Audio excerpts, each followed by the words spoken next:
तू 1 बजे घर के अंदर आता है। जैसी घर के अंदर आया तूने दरवाजे पे दस्तक दी। माँ तो कुंजी लगा के लेटी थी ताकि कुत्ता बर्तन में मुंह न डाल दे, बिल्ली ना आ जाए, इसलिए माँ ने ताला लगा दिया था या कुंजी लगा दी थी। माँ की आंख लग गई, बूढ़ी माँ थी, दिन भर थक गई काम करते करते। जैसी आंख लगी उठने में देर हो गई, तू दरवाजा बजाता रहा। 3 मिनट के बाद माँ आई, तू बरस पड़ा। तूने कहा तुझे पता नहीं मैं बाहर खड़ा हूँ, कैसे नींद सो गई थी। और तू कान खोल कर सुन ले, अपनी माँ से इस लहजे में बात न करना। वो तेरी नौकरानी नहीं है, वो तेरी खादमा नहीं है। अगर ये पूरी रात का दरवाजा नहीं खोले तो तेरा हक नहीं बनता है तू इनसे ऊंचे लहजे में बात कर सके, इनसे ऊंची आवाज में बात कर सके।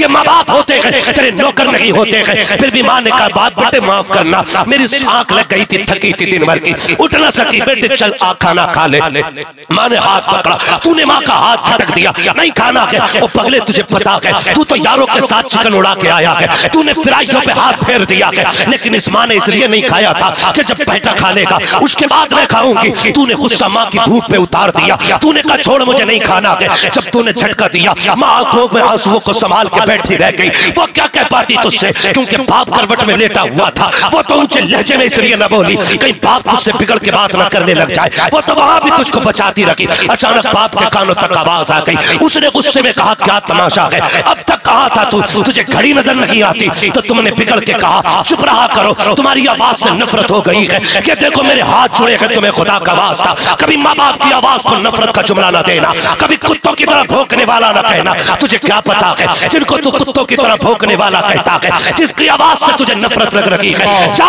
मैं गारंटी देता हूँ आज ये है तो हिसाब ले रहे हैं, आज ये है तो तुझसे पूछ रहे हैं, आज ये है तो तुझे डांट रहे हैं, आज ये है तो तुझे टोक रहे हैं। जिस दिन ये कफन में लिपट के चले जाएंगे तेरी मर्जी होगी। तू 1 बजे आना कोई नहीं पूछेगा, तू 3 बजे आना किसी को कोई मतलब नहीं होगा। कसम खा के कहता हूँ आज माँ के तो किचन में खड़ी रहती है, जाओ माँ बाप के बाद आना। तू 2 बजे आना 3 बजे आना, किसी को तेरी भूख की परवाह नहीं होगी, किसी को तेरे खाने से लेना देना नहीं होगा। आज ये जिंदा है, इनकी कदर कर लो खुदा की कसम, वरना जब ये चले जाएंगे तू रात के सन्नाटे में आएगा। तुझे पकड़ के चलने वाली बाप की लाठी तो कोने में दिखाई देगी, लेकिन पकड़ने वाला बाप नहीं होगा। लेटे लेटे जाने वाली तुझे 4 भाई तो दिखाई देगी, लेकिन लेटने वाला बाप नहीं होगा। आएगा घर के अंदर 1 बजे, तेरे कान तलाश करेंगे, काश वो आवाज फिर से आ जाए जो कभी रात के 3 बजे आती थी, कभी 2 बजे आती थी। तू तड़पेगा बाप की आवाज के लिए। सारी दौलत को ले लेना हाथ में, जाओ यहाँ से हरम तक चले जाना, मक्के तक जाना और दुनिया से भीख मांगना बाप की आवाज की। खुदा की कसम पूरी दौलत लेकर के कोई तुझे बाप का लहजा नहीं दे सकता है, बाप का अंदाज नहीं दे सकता है। खुदा की कसम खा के कहता हूँ अगर माँ बाप को तोलना चाहो तो माँ बाप की मोहब्बत एक पल्ले में रखो, सारी दौलत दूसरे पल्ले में रखो। ये दौलत कम पड़ जाती है, इनके रिश्ते कम नहीं पड़ते। नारे तकबीर। पहली बात जितनी भारी कहती थी अगर मैं शरारत करता तो वो कहती थी खाना नहीं दिया जाएगा, फिर मना मना के खिलाती थी। अब्बा जब तक मैं नहीं खा लेता वो खिलाती नहीं थी। और ये जो दूसरी माँ आई है अब्बा ये इतनी सच्ची है, अगर ये एक बार कहते बेटे मान जाना वरना खाना नहीं दूंगी, अब्बा पूरी रात तड़पते रहो ये एक लुकमा नहीं देती है। अगर ये एक बात कहते कि दरवाजा बंद कर दिया जाएगा, फिर अब्बा मैं दरवाजे के बाहर पूरी रात बैठा रहूं, फिर भी दरवाजा नहीं खोला जाता है। उसने कहा अब्बा तुझे क्या पता है कितनी रातें तेरे लाल ने भूखी गुजारी है, कितनी रातें तेरे बेटे ने दरवाजे पे बैठ के गुजारी है। वो माँ झूठी थी जो कह देती थी वो करती नहीं थी, ये इतनी सच्ची है जो कह देती है करके दिखाती है। बाप की हिचकी बन गई, उसने सीने से लगाया, कहा कुछ तो बता नतीजा क्या निकला। उसने कहा बस इतना समझ में आया है दर्द उन्हीं को होता है लाल जिनका हुआ करता है, जिनका लाल नहीं होता उनको दर्द नहीं होता। बाप चला जाए तो दुनिया में अंधेरा लगता है, दुनिया में अंधेरा लगता है अगर बाप ना हो, और बाप है तो दुनिया में उजाला है। आप कैसे कह सकते हो मेरा बाप मुझसे प्यार नहीं करता। ये इतने पढ़ने वाले लोग बैठे हैं, एक दिन में मिंबर पे नहीं आ गए हैं, एक दिन में टोपियां नहीं लग गई हैं, एक दिन के अंदर हाफिज नहीं बन गए हैं, एक दिन के लिए अल्लामा नहीं बन गए हैं। खुदा की कसम मदरसों में जिंदगी काटी है, परदेश काटा जाता है, माँ बाप की जुदाई उठाई जाती है, तब जाकर के खुदा ये मनसब अता करता है, तब जाकर ये मरातिब मिला करते हैं। हम जानते हैं अच्छी तरह जब हम परदेश जाया करते हैं, और आप भी जब परदेश जाते हो रुखसत करने बहन आए रहेगी वो भी सामने रो देती है, माँ आ जाए वो भी सामने रो देती है, लेकिन जब बाप आता है वो सामने नहीं रोता है। इसका मतलब ये तो नहीं है कि उसे तुझसे प्यार नहीं है, वो तुझसे मोहब्बत नहीं करता है, वो इसलिए सामने नहीं रोता कि अगर वो टूटा तो परिवार टूट जाएगा, इसलिए कि बाप पूरे परिवार का सुकून होता है, वो अकेला सबको संभाल के रखता है। जाओ खुदा की कसम खा के कहता हूं, अगर कभी हिम्मत टूटने लग जाए, कभी थक के बैठ जाओ अचानक किसी यार के बाद जिसके लिए माँ बाप को छोड़ दिया हो, कई नौजवान ऐसे हैं, बाप कहता रह जाता है बेटे ठहर जा, कहता नहीं मेरे यार का फोन है, अपने बाप की बात ठुकरा करके यारों के पास चले जाते हो। खुदा की कसम खा के कहता हूं, यार तब तक यार होते हैं जब तक आपकी जेब में दौलत होती है, आपके बाजू में ताकत होती है। जिस दिन थक के बैठ जाओगे कोई यार सहारा नहीं बनेगा, कोई दोस्त तेरा सहारा नहीं बनेगा। बड़ी अच्छी बात उसने कही थी। अभी एक नौजवान का कुछ दिन पहले एक्सीडेंट हुआ, उसकी रीढ़ की हड्डी टूटी, अल्लाह ने बड़ा अमीर बनाया। उसने इंटरव्यू में कहा था कि जब मैं सेहतमंद था, मेरे पास दौलत थी, सैकड़ों दोस्त रोज मेरे साथ बैठा करते थे, लेकिन जिस दिन से रीढ़ की हड्डी टूटी है, हॉस्पिटल में आया हूं, मेरी बीवी भी तलाक लेके जा चुकी है। उसने कहा जिसके हाथ नहीं चल पाते उसके साथ जिंदगी कैसे कटेगी, वो भी छोड़ के जा चुकी है। सारे दोस्तों ने आना बंद कर दिया, 3 या 4 दोस्त मिलने के लिए आए हैं। वो रो के कहता है खुदा मेरी माँ को सलामत रखे, जब सुबह को आंख खुलती है तब भी ये मेरे सामने होती है, आंख बंद होती है तब भी ये मेरे साथ होती है। उसने कहा था यारो माँ बाप की कदर कर लेना, इसलिए कि जब जमाना साथ छोड़ देता है तब जाकर के माँ बाप औलाद का साथ निभाया। माँ बाप, अगर मैं कहूं कि औलाद के लिए सबसे अजीम हस्तियां हैं तो ये सच है। और अगर मैं ये कहूं इस दौर में कि इस दौर में सबसे ज्यादा मजलूम हस्तियों को माँ बाप कहा जाता है, तो ये भी सच है। इसलिए अजीम इतनी हस्तियां हैं, ये इतनी अजीम हस्तियां हैं कि जब लफ्ज मां जबान पे आता है ना तो मिठास दिल में महसूस होती है। और जब कोई बाप कह के आवाज देता है ना तो ऐसा लगता है जैसे आसमान साए के लिए सर पर उतर आया हो। ये इतनी अजीम शख्सियतें हैं। कई बार ऐसा होता है कि कदरे मर्दुम बादे मुर्दन, इंसान की कदर उसके जाने के बाद महसूस होती है। जब तक वो जिंदा रहता है हम उसकी कदर नहीं जानते। यही जानना जरूरी है आज हमारे लिए कि बाप कितनी कदर वाला है और मां कितनी कदर वाली है। कई बार ऐसा होता है लोग जाने के बाद रोते हैं और बेशक माँ बाप चले जाएं तो आंसुओं के सिवा कुछ नहीं रह जाता। ये भी याद रखिएगा, आप कितने भी बड़े अमीर हो जाएं, कितनी दौलत आपके पास आ जाए, अगर माँ बाप नहीं है ना तो महल भी कब्रिस्तान लगा करते हैं। अगर माँ बाप नहीं है तो ईदें भी तन्हाइयों में कटा करती हैं। जानना यह जरूरी है कि ये कितने अहम हैं। मैं नौजवानों से गुजारिश करूंगा, खुदा करे आज वसीम भाई, पप्पू भाई, कैस भाई इनकी महफिल में आके बैठे हो, खुदारा कम से कम आज इतना दिल बदल जाए कि आज के बाद हम अपने माँ बाप की कदर को भूलने न पाए। बहुत गौर से मेरी बात सुनिएगा। ये अलग बात है मुझे काफी देर की बाद बिठाया गया। मैं कह रहा था कैस भाई से मुझे पहले बैठा दो, बाद में मुशायरा करा लेना, मगर कोई बात नहीं। मुझे अब शिकायत यूं भी खत्म हो गई कि हुजूर की महफिल का एक दीवाना भी उठ के नहीं गया है। क्या कहना, वाह। मुझे अब भी ऐसा लग रहा है कि महफिल अभी शुरू हो रही है। वाह, जिंदाबाद, नारे तकबीर, नारे रिसालत, अज़मते वालिदैन कॉन्फ्रेंस, मसलके आला हज़रत। कदरे मर्दुम बादे मुर्दन, इंसान की कदर जाने के बाद मालूम होती है। खुदा करे आज के बाद जितने इस महफिल में बैठे हैं माँ बाप की इज्जत अगर नहीं करते हैं तो करने लग जाएं। हाँ, माँ बाप बड़ी दौलत है, बड़ी दौलत है। नौजवानों से कहूंगा कभी माँ बाप को पैसे पे मत तोलना, कभी माँ बाप को अपनी दौलत के मुकाबले में मत लाना, क्योंकि तेरे पास रुपया कितना भी हो जाए, बाप की लाठी एक पल्ले में रख, अपनी दौलत दूसरे पल्ले में रख, तेरी सारी दौलत मिलकर के भी बाप की लाठी की बराबरी नहीं कर सकती। बाप इतनी बड़ी दौलत होती है। आज अल्लाह से दुआएं मांगना, अल्लाह कभी बाप का साया सर से न जाए। हमारे माँ बाप सलामत है ना, हमें नहीं मालूम है ये कितने अहम है। जिनके चले गए उनसे पूछो माँ बाप कितने अहम होते हैं। जिन्होंने बाप को कब्रिस्तान में दफन कर दिया है, कभी उनसे पूछो बाप क्या होता है।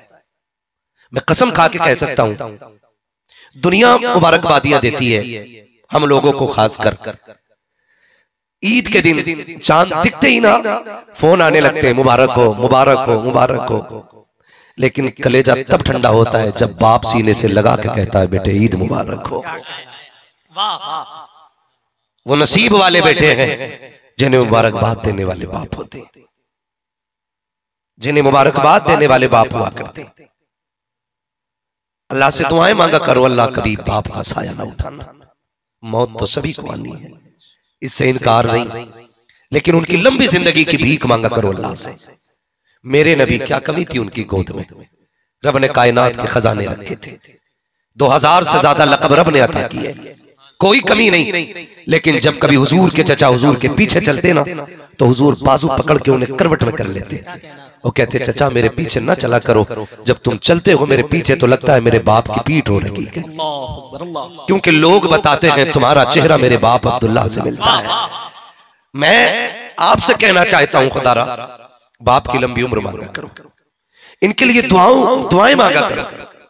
सर्दी आ गई है, कई बापों की शिकायत होती है कि ठंड लग रही है, खांसी हो गई है, नजला हो गया। बाप पहली बात तो हिम्मत नहीं करता, क्योंकि वो बाप होता है। बाप के घमंड के लिए इतना ही काफी है कि वो बाप है, इसलिए कभी औलाद के आगे वो झुकना नहीं चाहता। और औलाद ये कहती है अभी तक लहजे नहीं बदले इनके, बुढ़ापे ने कमर तोड़ दी लेकिन अभी जबान नीची नहीं हुई। तू अपनी जबान को लगाम दे, कहीं खुदा तेरी जबान ना तोड़ दे। किसके लहजे की बात करता है? वो जिसने मुंह के चबाए लुक़्मे खिला के तुझे जबान दी, तू उसकी जबान की बात करता है। जिसने जवानी तेरी जवानी पे मार दी, तो उसको कहता है नीचा होकर बात नहीं करता। और तुझे खुदा का वास्ता, जिस दिन ये जबान बंद हो गई तेरे कान तरस जाएंगे, एक दिन भी आवाज दोबारा नहीं सुन पाएगा।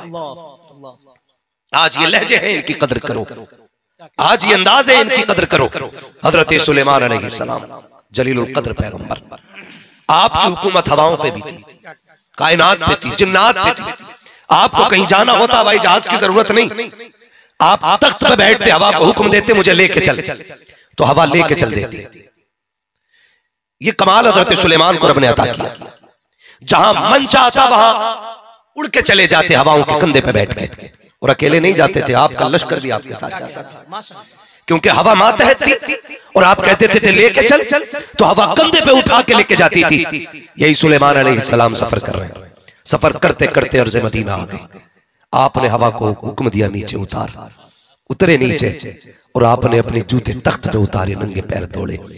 जो वजीर थे कहने लगे हुजूर आपकी हुकूमत तो जमीन पे भी है, आप कहते थे सिमट जा, तो ये भी सिमट जाती है, आपने जमीन के लिए जूते क्यों उतार दिए? कुर्बान जाओ रब की रहमत पे कि उसने हुजूर की उम्मत में पैदा किया है। हजरत सुलेमान अलैहिस्सलाम ने कहा था खबरदार बात जमीन की नहीं है, बात किसी और की है। कहा क्या क्या तुम्हें नहीं पता है, जो आखिरी पैगंबर आएगा ना, मुझे इस जमीन से उसके मदीने की खुशबू आ रही है। माशाअल्लाह, माशाअल्लाह। ये आपने मदीने शरीफ का एहतराम किया, कहने लगे इस जमीन से आखिरी पैगंबर के मदीने की खुशबू आ रही है, इसलिए मैं जूती उतार के चला। फिर हुक्म दिया लेके चल, हवा फिर चली, साहिल समंदर से गुजर रहे। आपने मौजें देखी समंदर में उठती हुई, खतरनाक मौजें, कभी ऐसी मौजें नहीं देखी थी। हुक्म दिया हवा को नीचे उतार, हवा ने नीचे उतार दिया। आपने ना अपने लश्कर में निगाह डाली, तो आपके लश्कर में जो जिन्नों का सरदार था ना, उसको बुलाया, फरमाने लगे तू तो समंदर में जा सकता है ना? उसने कहा हाँ। कहा जरा पता करके आ ये लहरें कहां से आ रही है। उसने छलांग लगाई, गया तो देखा एक महल है, उसके इर्द गिर्द पानी इतनी तेज घूम रहा है कि वहां जाने की हिम्मत ना हुई। लौट आया, कहने लगा पैगंबर गया था दरिया में, लेकिन वहां एक महल है और उस महल के दरवाजे बंद है, कहीं से अंदर जाने का रास्ता नहीं, और मैं करीब भी नहीं जा सका, पानी इतनी तेज घूम रहा था। आपने फिर देखा अपने उम्मत के वली की तरफ, वो फरमाया तुम जा सकते हो? कहा तेरा हुक्म हो तो हम समंदर में छलांग लगा सकते हैं, है ना? कहा फिर जाओ। गए, छलांग लगाई, आए, कहने लगे हुजूर एक महल है, मैं करीब से देख के आया हूँ, अंदर जाने का रास्ता नहीं है। तो हजरत सुलेमान अलैहिस्सलाम को तजस्सुस पैदा हुआ कि देखूं ना निकलवा के है क्या उसमें, है क्या उसमें। आपने कहा कि जाओ फिर अब ये पूरी फौज जिन्नात की ले जाओ और मेरे हुक्म से उसको निकाल के लाओ। वो पूरा महल बाहर लाया गया। फिर आपके हाथ उठ गए, या अल्लाह दिखा इसके अंदर क्या है। जब अल्लाह ने उसको खोला ना, हजरत सुलेमान अंदर गए, एक नौजवान अंदर बैठा है, गर्दन झुकी है, आंखें बंद है। आपने जाके सलाम किया, उसने कहा वालेकुम या नबी अल्लाह।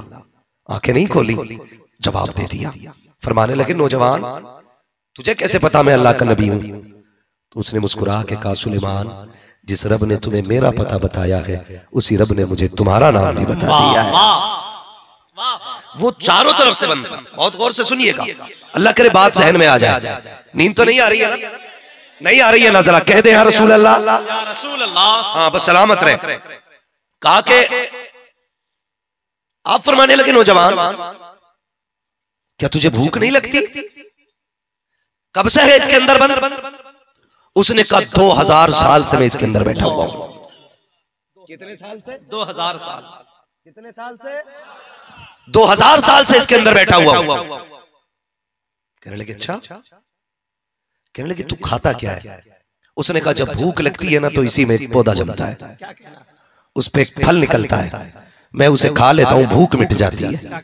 कहा प्याज? का फिर इसी से चश्मा जारी होता है, मैं पी लेता हूं पानी, उससे मेरी प्यास मिट जाती है। हजरत सुलेमान अलैहिस्सलाम कहने लगे मुस्कुरा के नौजवान कौन सी इबादत करके बैठा है जो अल्लाह ने ये इज्जत अता कर दी है? कौन सी इबादत की है जो अल्लाह ने ये रुतबे और ये मकाम दिए हैं? उसकी आंख में आंसू आ गए। उसने कहा कोई सजदा अमल में नहीं, कोई लंबे कयाम की कहानी नहीं, कोई इबादतें लंबी उम्र की नहीं। कहा फिर यहां तक कैसे आ गया? उसने कहा हुजूर क्या बताऊं, माँ थी, होश संभाला, माँ पालती रही। जब माँ बिस्तर पे आ गई ना तो फिर मैंने अपनी जिंदगी छोड़ी, मैं माँ की खिदमत करने लग गया। अल्लाह आपको सलामत रखे। समझ रहे ना मेरी बात? उसने कहा हुजूर मैं माँ की खिदमत करने लग गया। कहने लगे जब मैं खिदमत करता रहा हुजूर मैंने सारे काम छोड़ दिए, मैं सुबह भी खिदमत करता, शाम भी खिदमत करता। का वो वक्त आ गया कि मेरी माँ दुनिया से जाने वाली थी। वो माँ जिसकी बुढ़ापे और कमजोरी का आलम यह था कि अब वो बिस्तर से उठ नहीं पाती थी, का सारे काम मैं करता था। जब आखिरी वक्त आया ना तो उसने यूं बाजू फैलाए, कहा मेरे लाल तूने खिदमत कर ली है, अब आके मुझसे दुआएं ले ले। अल्लाह अकबर। वो कहता हुजूर मैं क्या बताऊं, मेरी माँ ने मुझे सीने से लगाया, कहा मुझे याद है उसके होठ हिल रहे थे। उसने कहा था मेरे मालिक अगर मैं दुनिया से चली गई, मेरे मालिक मेरे बेटे को इबादत की तौफीक दे देना ताकि ये जहन्नम में न जा सके। मेरी माँ ने मेरे लिए इबादत की दुआ मांगी, इबादत की दुआ मांगी। कहा ये कहते कहते उसकी सांसें रुक गई, वो मुझे इबादत की दुआ दे के चली गई। कहा मैंने माँ को दफन किया, फिर बाप की बारी आ गई, मैं बाप की खिदमत करता रहा। बाप की खिदमत करते करते वो दिन भी आया जब बाप जाने लगा। उसने कहा आज शहजादे आज से पहले तूने जाते वक्त माँ से दुआएं ली थी, आज बाप से दुआएं ले ले। मेरे बाप ने मुझे बुलाया, कहा माँ ने क्या कहा था? कहा बची माँ ने ये कहा था या अल्लाह मेरे बेटे को इबादत की तौफीक देना। बाप ने कहा बेटे शैतान बड़ी ताकत रखता है, बड़े बड़ों के सर से छीन चुका है, बड़े बड़ों की इबादत खराब कर चुका है, आ एक दुआ मैं दे के जाना चाहता हूँ। बाप ने सीने से लगाया, कहता हुजूर मेरे बाप ने कहा था या अल्लाह मेरे बेटे को ऐसी जगह इबादत की तौफीक देना जहाँ शैतान न पहुंच सके, उसकी नस्ल का कोई न पहुंच सके, उसके जिस्म का कोई न पहुंच सके। कहता हजरत जी फिर बाप को भी दफन किया। एक दिन में दरिया के किनारे आया, मैं घूमने के लिए आया था ताकि दिल लग जाए। मुझे ये महल नजर आया, मैं इसके अंदर चला गया, फिर पता ना चला कैसे दरवाजे बंद हो गए और कब मैं दरिया में चला गया। आप कहते हैं बता तो सही क्या तुझे डर नहीं लगता है कि तू दरिया के अंदर था? क्या तुझे मौजों की आवाज नहीं आती? क्या तुझे जिंदगी से मायूसी नहीं हुई? उसने कहा हुजूर मैं जानता हूँ यहाँ तक माँ बाप की दुआ ने पहुंचाया है और मेरा ईमान है जिनके साथ माँ बाप की दुआएं होती है वो डूबा नहीं करते हैं बल्कि डूबते भी हो तो किनारे लग जाए। जिंदाबाद जिंदाबाद, नारे तकबीर, नारे रिसालत, अस्मते वालिदैन कॉन्फ्रेंस, मसलके आला हजरत। जिंदाबाद जिंदाबाद जिंदाबाद। भाई ये माँ बाप की दुआएं होती है, ये माँ बाप की दुआएं होती। माजरत चाहता हूं मैं बरेलवी हूं, शायद यही बातें लोगों को हजम नहीं होती हैं। हमने ना खाली तावीजों पे भरोसा कर रखा है। मैं कसम खा के कह सकता हूँ माँ बाप नाराज है तो बगदाद वाला भी कुछ नहीं देगा। हाँ, क्योंकि निजाम है रब का। निजाम है, जिससे माँ बाप नाराज उससे खुदा नाराज, और जिससे खुदा नाराज है फिर खैरियत नहीं। हमें मांगना था माँ बाप से, दुआएं उनसे करानी थी, लेकिन नहीं करा पाए, कराते ही नहीं। अल्लाह हमें माँ बाप से दुआएं कराने की तौफीक अता फरमाए। माँ बाप बड़ी दौलत होती, बड़ी दौलत होती। नसीब वाले हैं जो माँ बाप को राजी रखते हैं, मुकद्दरों वाले, मुकद्दरों वाले। अल्लाह से माँ बाप की लंबी दुआएं मांगा करो, लंबी दुआएं मांगा करो। माँ बाप जानते हो, एक दिन ना हुजूर के अबू जहल ने पत्थर मार दिया। हुजूर के पत्थर मारा किसने? अबू जहल ने। सर से खून बहा। हुजूर घर नहीं आए, सीधे हरम शरीफ गए, हरम शरीफ चले गए। सजदे में जाके अपने रब को रो रो के अपनी बात बताने लगे। इधर मेरे हुजूर के चचा शिकार से वापस आए, और अहले अरब का उसूल था, जब शिकार से वापस आते थे ना तो यूं चलते थे। आप गली में यूं चल रहे ना तो दो बांदियां बातें कर रही थी। अगर इसे पता चल जाए ना इसके भतीजे के साथ क्या हुआ है तो ये अकड़ना भूल जाएगा। आपने इतनी बात सुनी ना, जल्दी से घर आए। बैठे ना, इतने में आपकी खादिमा खाने का दस्तरखान लाई, और दस्तरखान बिछाते बिछाते ना वो रोने लग गई। उसने कहा आज तुम्हारे भतीजे को ना पत्थर मारा है। आपने ना उठे, गुस्से में तलवार संभाली और अबू जहल का पता पूछा। पता चला अपने यारों के साथ बैठा हुआ है। खुदारा माँ बाप की लंबी उम्र मांगा करो, अल्लाह से लंबी उम्र मांगा करो। मैं बताने लगा हूं माँ बाप क्या चीज होते, माँ बाप क्या चीज होते। गए चचा और जाके उसके सर पे मारा, इतनी जोर से तलवार का दस्ता मारा कि उसका सर फट गया। लेकिन हुजूर का चचा शेर है, बुज़दिल नहीं। यारों के सामने बदला लिया, और किसी की मां ने दूध नहीं पिलाया था आपका हाथ रोक लेता। मारा, कहा तेरी इतनी जुर्रत, तू मेरे भतीजे पे हाथ उठाए।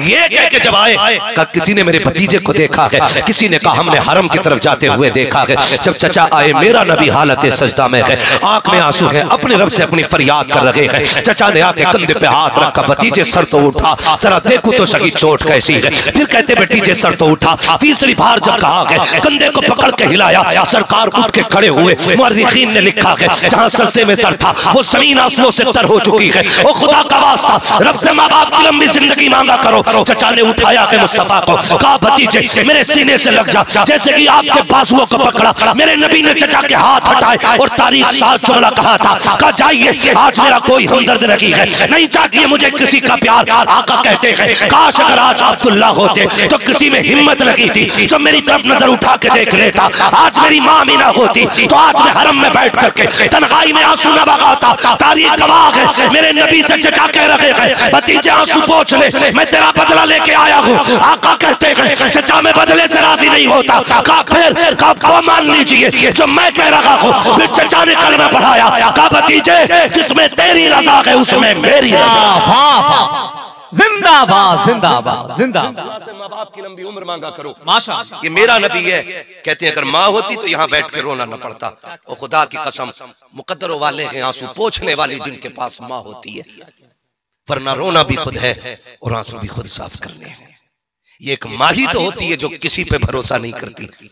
दुनिया कह दे ना तेरा बेटा डाकू है, चोर है, अदालतें फैसला कर दे, वकील तुम्हारे हक में खड़े हो जाएं, थाने सारे तुम्हें ये बात का फाइनल कर दे कि ये मुजरिम है, फिर बात मां तक पहुंचे तो कहती जमाना पागल है, मेरा लाल बड़ा शरीफ है। मां मानने तैयार नहीं होती, मां मानती ही नहीं कि उसका बेटा मुजरिम है। क्यों? क्योंकि उसके दिल में रब ने ममता रखी है, ममता है उसके सीने में। और खुदा की कसम खा के कहता हूं दुनिया कितने भी दुख दे दे, घर माँ हो उसके पास जाके बैठ जाओ। मैं अक्सर एक बात कहता हूँ अब्बास भाई, हमने दुनिया देखी है, बड़ी बड़ी दावतें खाई हैं, बड़े बड़े आलीशान बेड बिस्तर सारे देखे। अल्लाह की इज्जत की कसम, जो सुकून माँ के कदमों में बैठ के मिलता है ना, वो 5 स्टार होटल में नहीं मिला करता है, कहीं नहीं मिलता है, कहीं नहीं मिलता है। अल्लाह से दुआएं मांगना, अल्लाह माँ की उम्र बढ़ा दे, ये मांगा करो, सजदों में गिर के कहा करो अल्लाह मेरी माँ की उम्र बढ़ा दे। वरना जानते हो माँ चली जाए तो जिंदगी मुश्किल हो जाती है, मुश्किल हो जाती है। याद रखिएगा मेरे भाई, जिन बच्चों की माएं बचपन में चली जाती हैं ना, फिर वो दीवार से लग के इसलिए रोते हैं कि कोई आंसू पोंछने वाला नहीं होता। कभी उम्रें आदमी को बड़ा नहीं करती, हालात बड़ा कर देते। बाप हो तो फिर जवानी का पता नहीं चलता कब आ गई, कैसे दुख कट गए कुछ नहीं पता चलता। और जब बाप ना हो तो एक एक दिन उंगलियों पे कटते हैं, एक एक दिन उंगलियों पे कटते हैं। आपसे मेरी गुजारिश है खुदारा, एक रस्म बड़ी तेजी से चल रही है, तलाक वाली रस्म। आप अपनी मन की बुझाने के लिए किसी की बेटी को तलाक देकर के सिर्फ एक की जिंदगी नहीं, अपने बच्चों की जिंदगी बर्बाद करते हैं। मेरी बात याद रखना, आपकी बीवी अगर गलत भी है ना तो उसे तलाक न देना, वरना बच्चे दर-बदर भटकेंगे। मैं और हमारा इस्लाम कभी इस बात से इनकार नहीं करता कि आप 4 निकाह न करें। कर सकते हैं आप 4 तक, अगर शर्तें पूरी हैं, हुकूक अदा कर सकते हैं तो कर सकते हैं आप। हाँ, मगर अगर आपने नाइंसाफी की तो अल्लाह इतना उधेड़ेगा कि कोई बचाने वाला नसीब नहीं होगा। कभी कभी दिल दुखता है। एक बच्ची ने फोन करके कहा था, उसने कहा था मौलाना कभी इस बात पे भी तकरीर कर दो कि ये जो बाप होते हैं ना, ये मां के मर जाने के बाद, यानी बीवी के मर जाने के बाद दूसरा निकाह करने में बड़ी जल्दी करते हैं। काम मना नहीं करते, करे शौक से, लेकिन औलाद भी तो उनकी होती है ना। जब मैंने उससे इतना सुना ना, मैंने कहा खैर तो है। उसने कहा मेरी उम्र 10-11 साल है और मेरा एक भाई है। कहा कि मैं दूसरों के घर बर्तन धुल के अपने भाई का पेट पाल रही हूं। मैंने कहा बाप नहीं है? कहा है, लेकिन जब से उसने दूसरा निकाह किया है ना, उसने हमें देखना छोड़ दिया है। मैं आपसे कहता हूं खुदारा, मां बड़ी चीज है। कभी औलाद को ना मां बाप से जुदा न करना। मां किस चीज को कहते हैं, कभी समझा आपने? अल्लाह से मां की लंबी उम्र की दुआ मांगो। खुदा की कसम खा के कहता हूं, तेरी कमाई खाने वाली बीवी को इतनी फिक्र नहीं होती है जितनी सिर्फ तेरे चेहरे की भूखी मां को तेरी फिक्र हुआ करती है।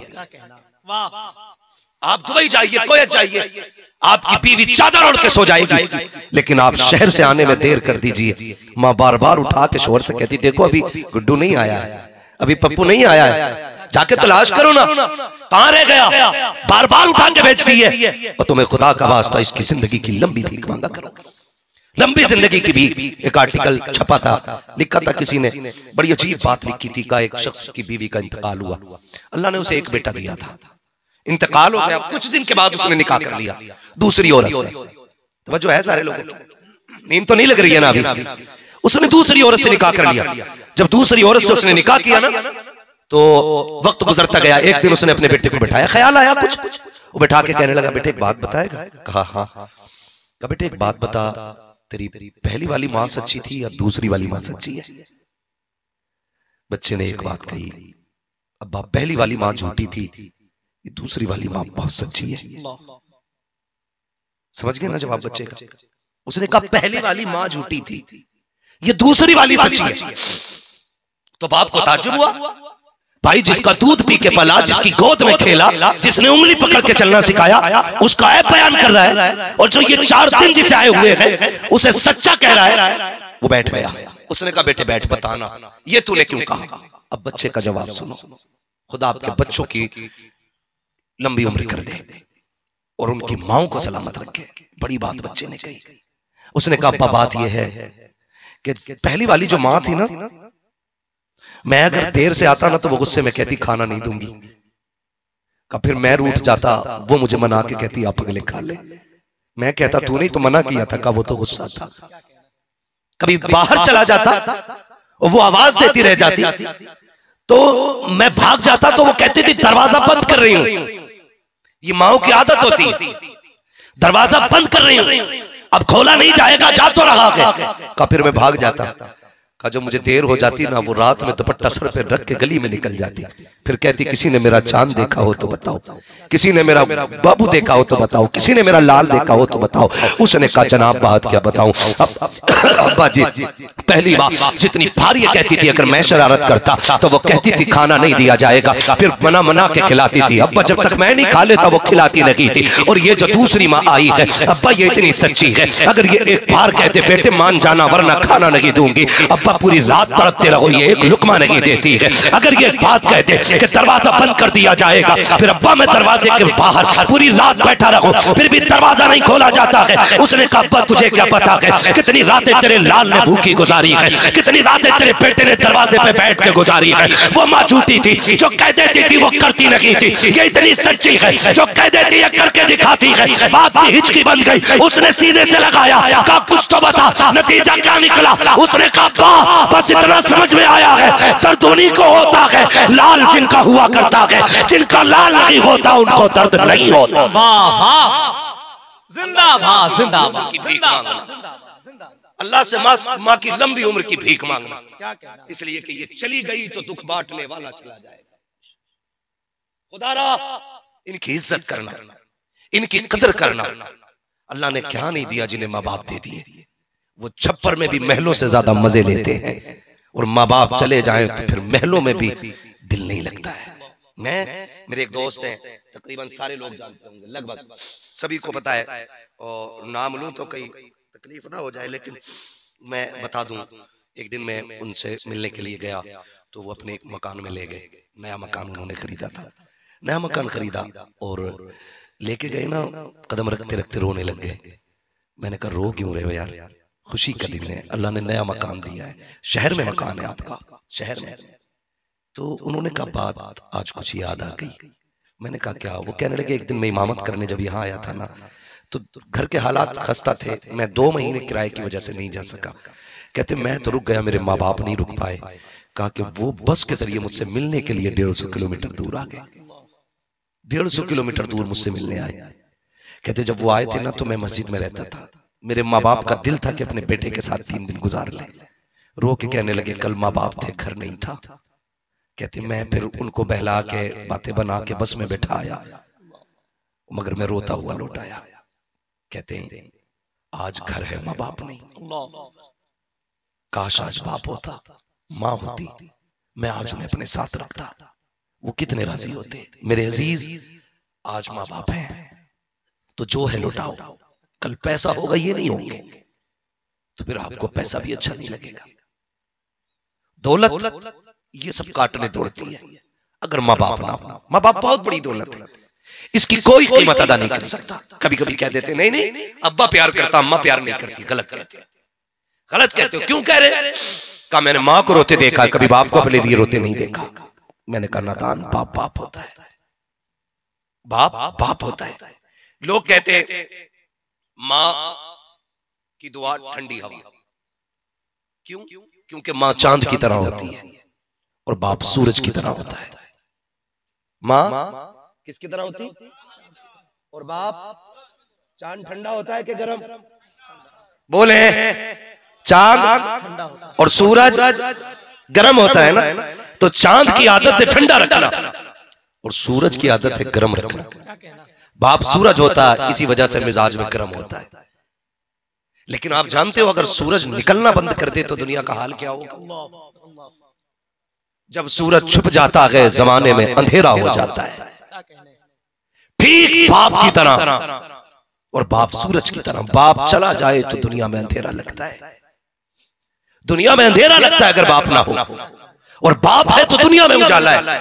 आप कैसे कह सकते हो मेरा बाप मुझसे प्यार नहीं करता? ये इतने पढ़ने वाले लोग बैठे हैं, एक दिन में मिंबर पे नहीं आ गए हैं, एक दिन में टोपियां नहीं लग गई हैं, एक दिन के अंदर हाफिज नहीं बन गए हैं, एक दिन के लिए अल्लामा नहीं बन गए हैं। खुदा की कसम मदरसों में जिंदगी काटी है, परदेश काटा जाता है, माँ बाप की जुदाई उठाई जाती है, तब जाकर के खुदा ये मनसब अता करता है, तब जाकर ये मरातिब मिला करते हैं। हम जानते हैं अच्छी तरह जब हम परदेश जाया करते हैं, और आप भी जब परदेश जाते हो, रुखसत करने बहन आएगी वो भी सामने रो देती है, माँ आ जाए वो भी सामने रो देती है, लेकिन जब बाप आता है वो सामने नहीं रोता है। इसका मतलब ये तो नहीं है कि उसे तुझसे प्यार नहीं है, वो तुझसे मोहब्बत नहीं करता है, वो इसलिए सामने नहीं रोता कि अगर वो टूटा तो परिवार टूट जाएगा, इसलिए कि बाप पूरे परिवार का सुकून होता है, वो अकेला सबको संभाल के रखता है। जाओ खुदा की कसम खा के कहता हूँ, अगर कभी हिम्मत टूटने लग जाए, कभी थक के बैठ जाओ अचानक किसी यार के पास जिसके लिए माँ बाप को छोड़ दिया हो। कई नौजवान ऐसे हैं, बाप कहता रह जाता है बेटे ठहर जा, कहता नहीं मेरे यार का फोन है,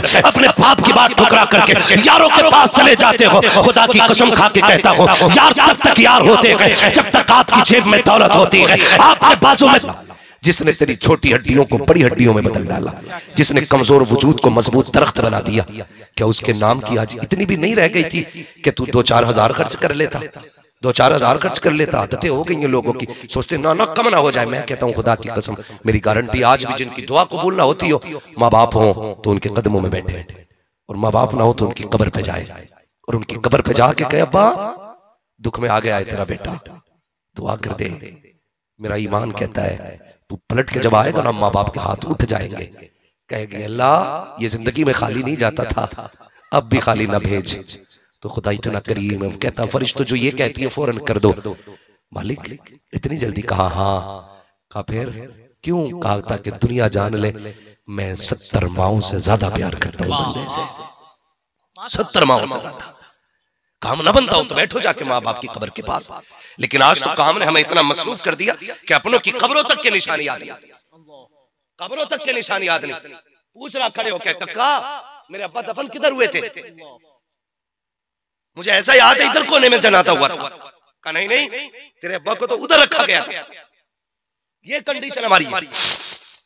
अपनों की कब्रों पे जाने का वक्त नहीं, जाया करो, और जब फंस जाओ तो इनसे दुआएं कराया करो। मरने के बाद भी माँ बाप औलाद के काम आते हैं, और जिंदगी में भी माँ बाप औलाद के काम आते हैं।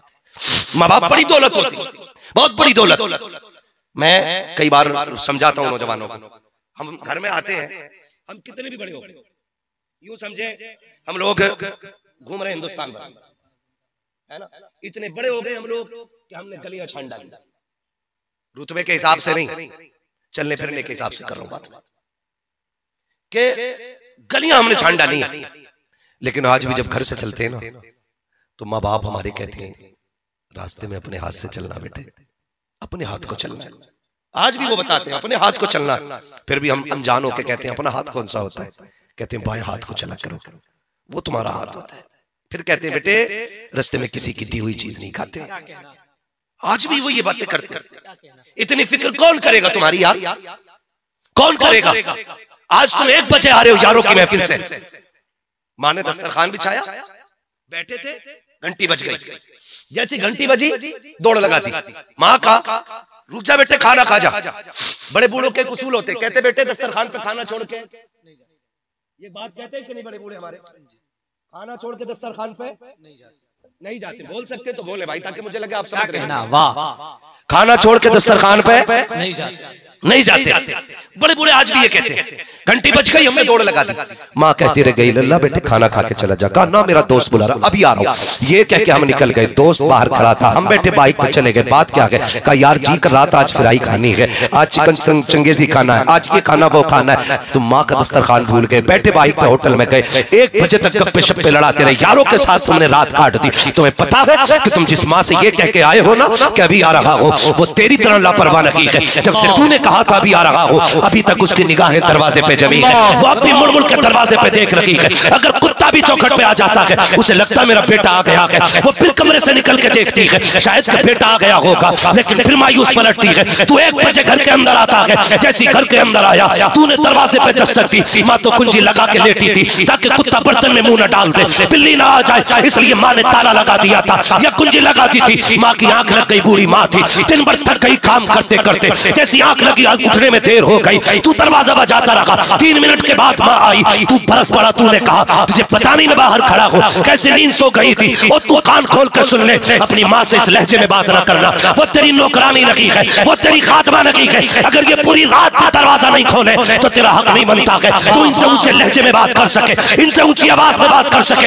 ये माँ बाप होते हैं, तेरे नौकर नहीं होते हैं। फिर भी माँ ने कहा बाप बेटे माफ करना, मेरी आंख लग गई थी, थकी थी दिन भर की, उठ ना सकी, बेटे चल आ खाना खा ले। माँ ने हाथ पकड़ा, तूने माँ का हाथ झटक दिया, नहीं खाना है। वो पगले तुझे पता है, तू तो यारों के साथ चिकन उड़ा के आया है, तूने फिराइयों पे हाथ फेर दिया है। लेकिन इस माँ ने इसलिए नहीं खाया था कि जब बेटा खा लेगा उसके बाद मैं खाऊंगी। तूने गुस्सा माँ की भूख पे उतार दिया, तूने कहा छोड़ मुझे नहीं खाना है। जब तूने झटका दिया, माँ आंखों में आंसुओं को संभाल के बैठी रह गई। वो क्या कह पाती तुझसे, क्योंकि बाप करवट में लेटा हुआ था। वो तो ऊंचे लहजे में इसलिए ना बोली कहीं बाप तुझसे बिगड़ के बात ना करने लग जाए, वो तो वहां भी तुझको बचाती रखी। अचानक बाप के कानों तक आवाज आ गई, उसने गुस्से में कहा क्या तमाशा है, अब तक कहा था तू, तुझे घड़ी नजर नहीं आती, तो तुमने बिगड़ के कहा चुप रहा करो, तुम्हारी आवाज से नफरत हो गई है। ये देखो मेरे हाथ जुड़े हैं, तुम्हें खुदा का वास्ता कभी माँ बाप की आवाज को नफरत का जुमला ना देना, कभी कुत्तों की तरह भौंकने वाला ना कहना। तुझे क्या पता है जिनको तू कुत्तों की तरह भौंकने वाला कहता है, जिसकी आवाज से तुझे नफरत लग रही है, जा मैं गारंटी देता हूँ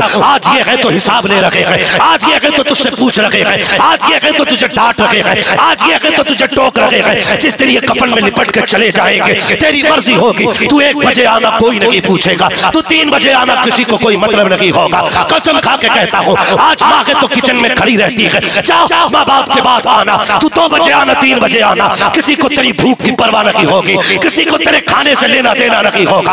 आज ये जिंदा है, इनकी कदर कर लो खुदा की कसम, वरना जब ये चले जाएंगे तू रात के सन्नाटे में आएगा, तुझे पकड़ के चलने वाली बाप की लाठी तो कोने में दिखाई देगी लेकिन पकड़ने वाला बाप नहीं होगा। लेटे लेटे जाने वाली तुझे चारपाई तो दिखाई देगी लेकिन लेटने वाला बाप नहीं होगा। आएगा घर के अंदर 1 बजे, तेरे कान तलाश करेंगे, काश वो आवाज फिर से आ जाए जो कभी रात के 3 बजे आती थी, कभी 2 बजे आती थी। तू तड़पेगा बाप की आवाज के लिए, सारी दौलत को ले लेना हाथ में, जाओ यहाँ से हरम तक चले जाना, मक्के तक जाना और दुनिया से भीख मांगना बाप की आवाज की। खुदा की कसम पूरी दौलत लेकर के कोई तुझे बाप का लहजा नहीं दे सकता है, बाप का अंदाज नहीं दे सकता है। खुदा की कसम खा के कहता हूँ अगर माँ बाप को तोलना चाहो तो माँ बाप की मोहब्बत एक पल्ले में रखो, सारी दौलत दूसरे पल्ले में रखो, ये दौलत कम पड़ जाती है, इनके रिश्ते कम नहीं पड़ते। नारे तकबीर, नारे रिसालत, अज़मते वालिदैन कॉन्फ्रेंस,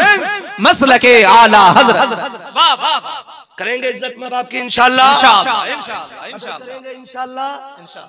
अल्लाह आपको सलामत रखे, कदर करें माँ बाप की। जिस दिन ये चले गए ना कोई पूछने वाला नहीं होगा, कोई नहीं होगा, किसी पे कोई फर्क नहीं पड़ता, कोई फर्क नहीं पड़ता। मैं तो कहता हूँ इन बेटों से पूछो जो आज बरसी कर रहे बाप की, जब ये दफन करके कब्रिस्तान से लौटे थे तो दिल पे क्या बीत रही थी, पूछो ना कभी।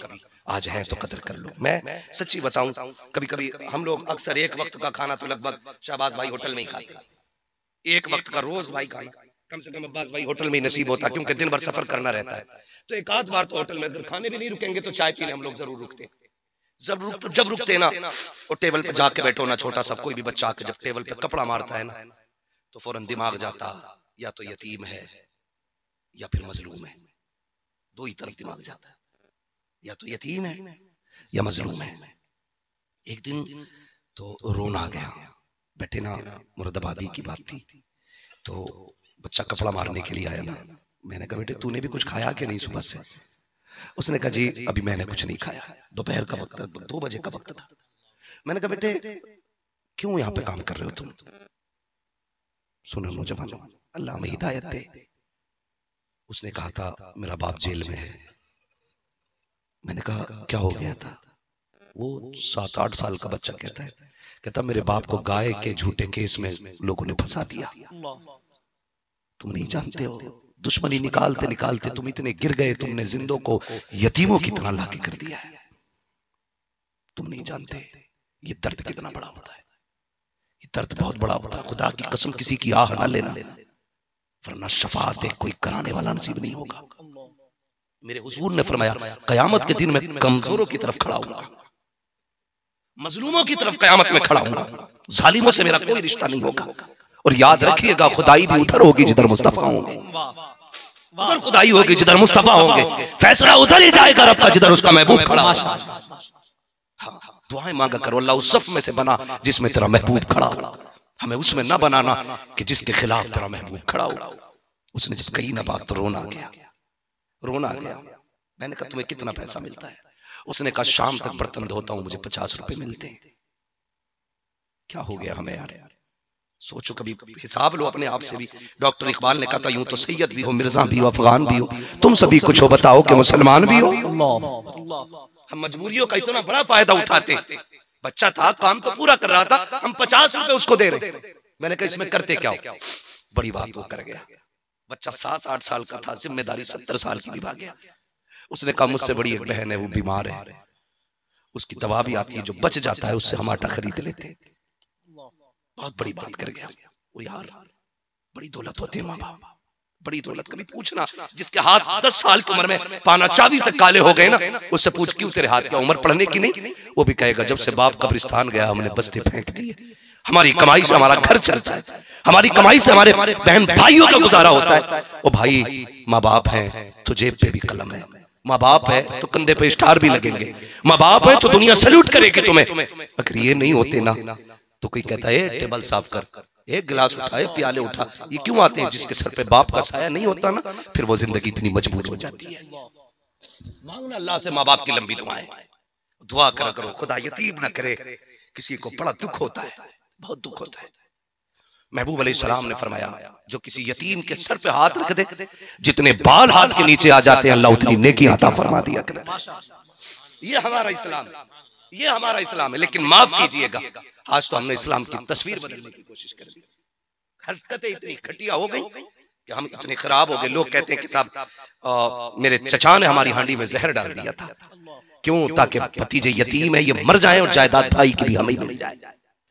हम इतने भूखे हो गए कि भाई की जायदाद गसब करके हमारे गुजारे होंगे। अकीदा रखो, खाते हैं तेरे दर का, पीते हैं तेरे दर का, पानी है तेरा पानी, दाना है तेरा दाना। रज़ाक अल्लाह। कौन है? थक गए आप लोग? रज़ाक अल्लाह, रज़ाक अल्लाह है। कभी ये मत कहना, कभी ये मत कहना, कभी ये मत कहना कि माँ बाप प्यार नहीं करते, अब्बा प्यार नहीं करता। जाओ, हम लोग अक्सर रोडों पे चलते, सर्दी की रात, तो लोग कंबल में लिपट के रोड पे मिलते हैं। कभी मन में आता है कि भाई बैठा लो यार, पता नहीं कौन मजबूर खड़ा है। गाड़ी रोकी, देखा सफेद बाल, चाचा कैसे खड़े हो? जाना है कहीं? कहा नहीं। कहा फिर यहाँ क्यों खड़े? तो कहता अभी बेटा नहीं आया है, अभी बेटा नहीं आया है, बस उसके इंतजार में खड़ा हूँ। 70 साल का बूढ़ा बाप रोड पे आके तेरे लिए खड़ा हो गया। और वो जब दवा की शीशी उसे खांसी की मंगानी होती है ना, तो 3-4 बार रेफर निकालता है दवा का, और निकालने के बाद फिर रख लेता, फिर हिम्मत होती है फिर रख लेता, फिर हिम्मत करता फिर रख लेता, फिर एक बार हिम्मत करके बेटे से जाके डरते डरते कहता, बेटे पिछले साल ये खांसी की दवा लाया था, बड़ा फायदा हुआ था, बेटे ये ला देना। जब बेटा घूर के उसकी तरफ देखता है ना, उसके हाथ कांप जाते हैं, और छीन कैसे बेटा उसको मरोड़ के फेंक के कहता, तुम्हारे खर्चे उठाऊं या औलाद के खर्चे उठाऊं? खुदा की कसम, बाप उस दिन नहीं मरा जिस दिन कफन में लिपटा, बाप तो उसी दिन मर गया था जिस दिन बेटे ने उसको पैसे का ताना दे दिया था। उसी दिन बाप मर गया था, ये याद रखिएगा।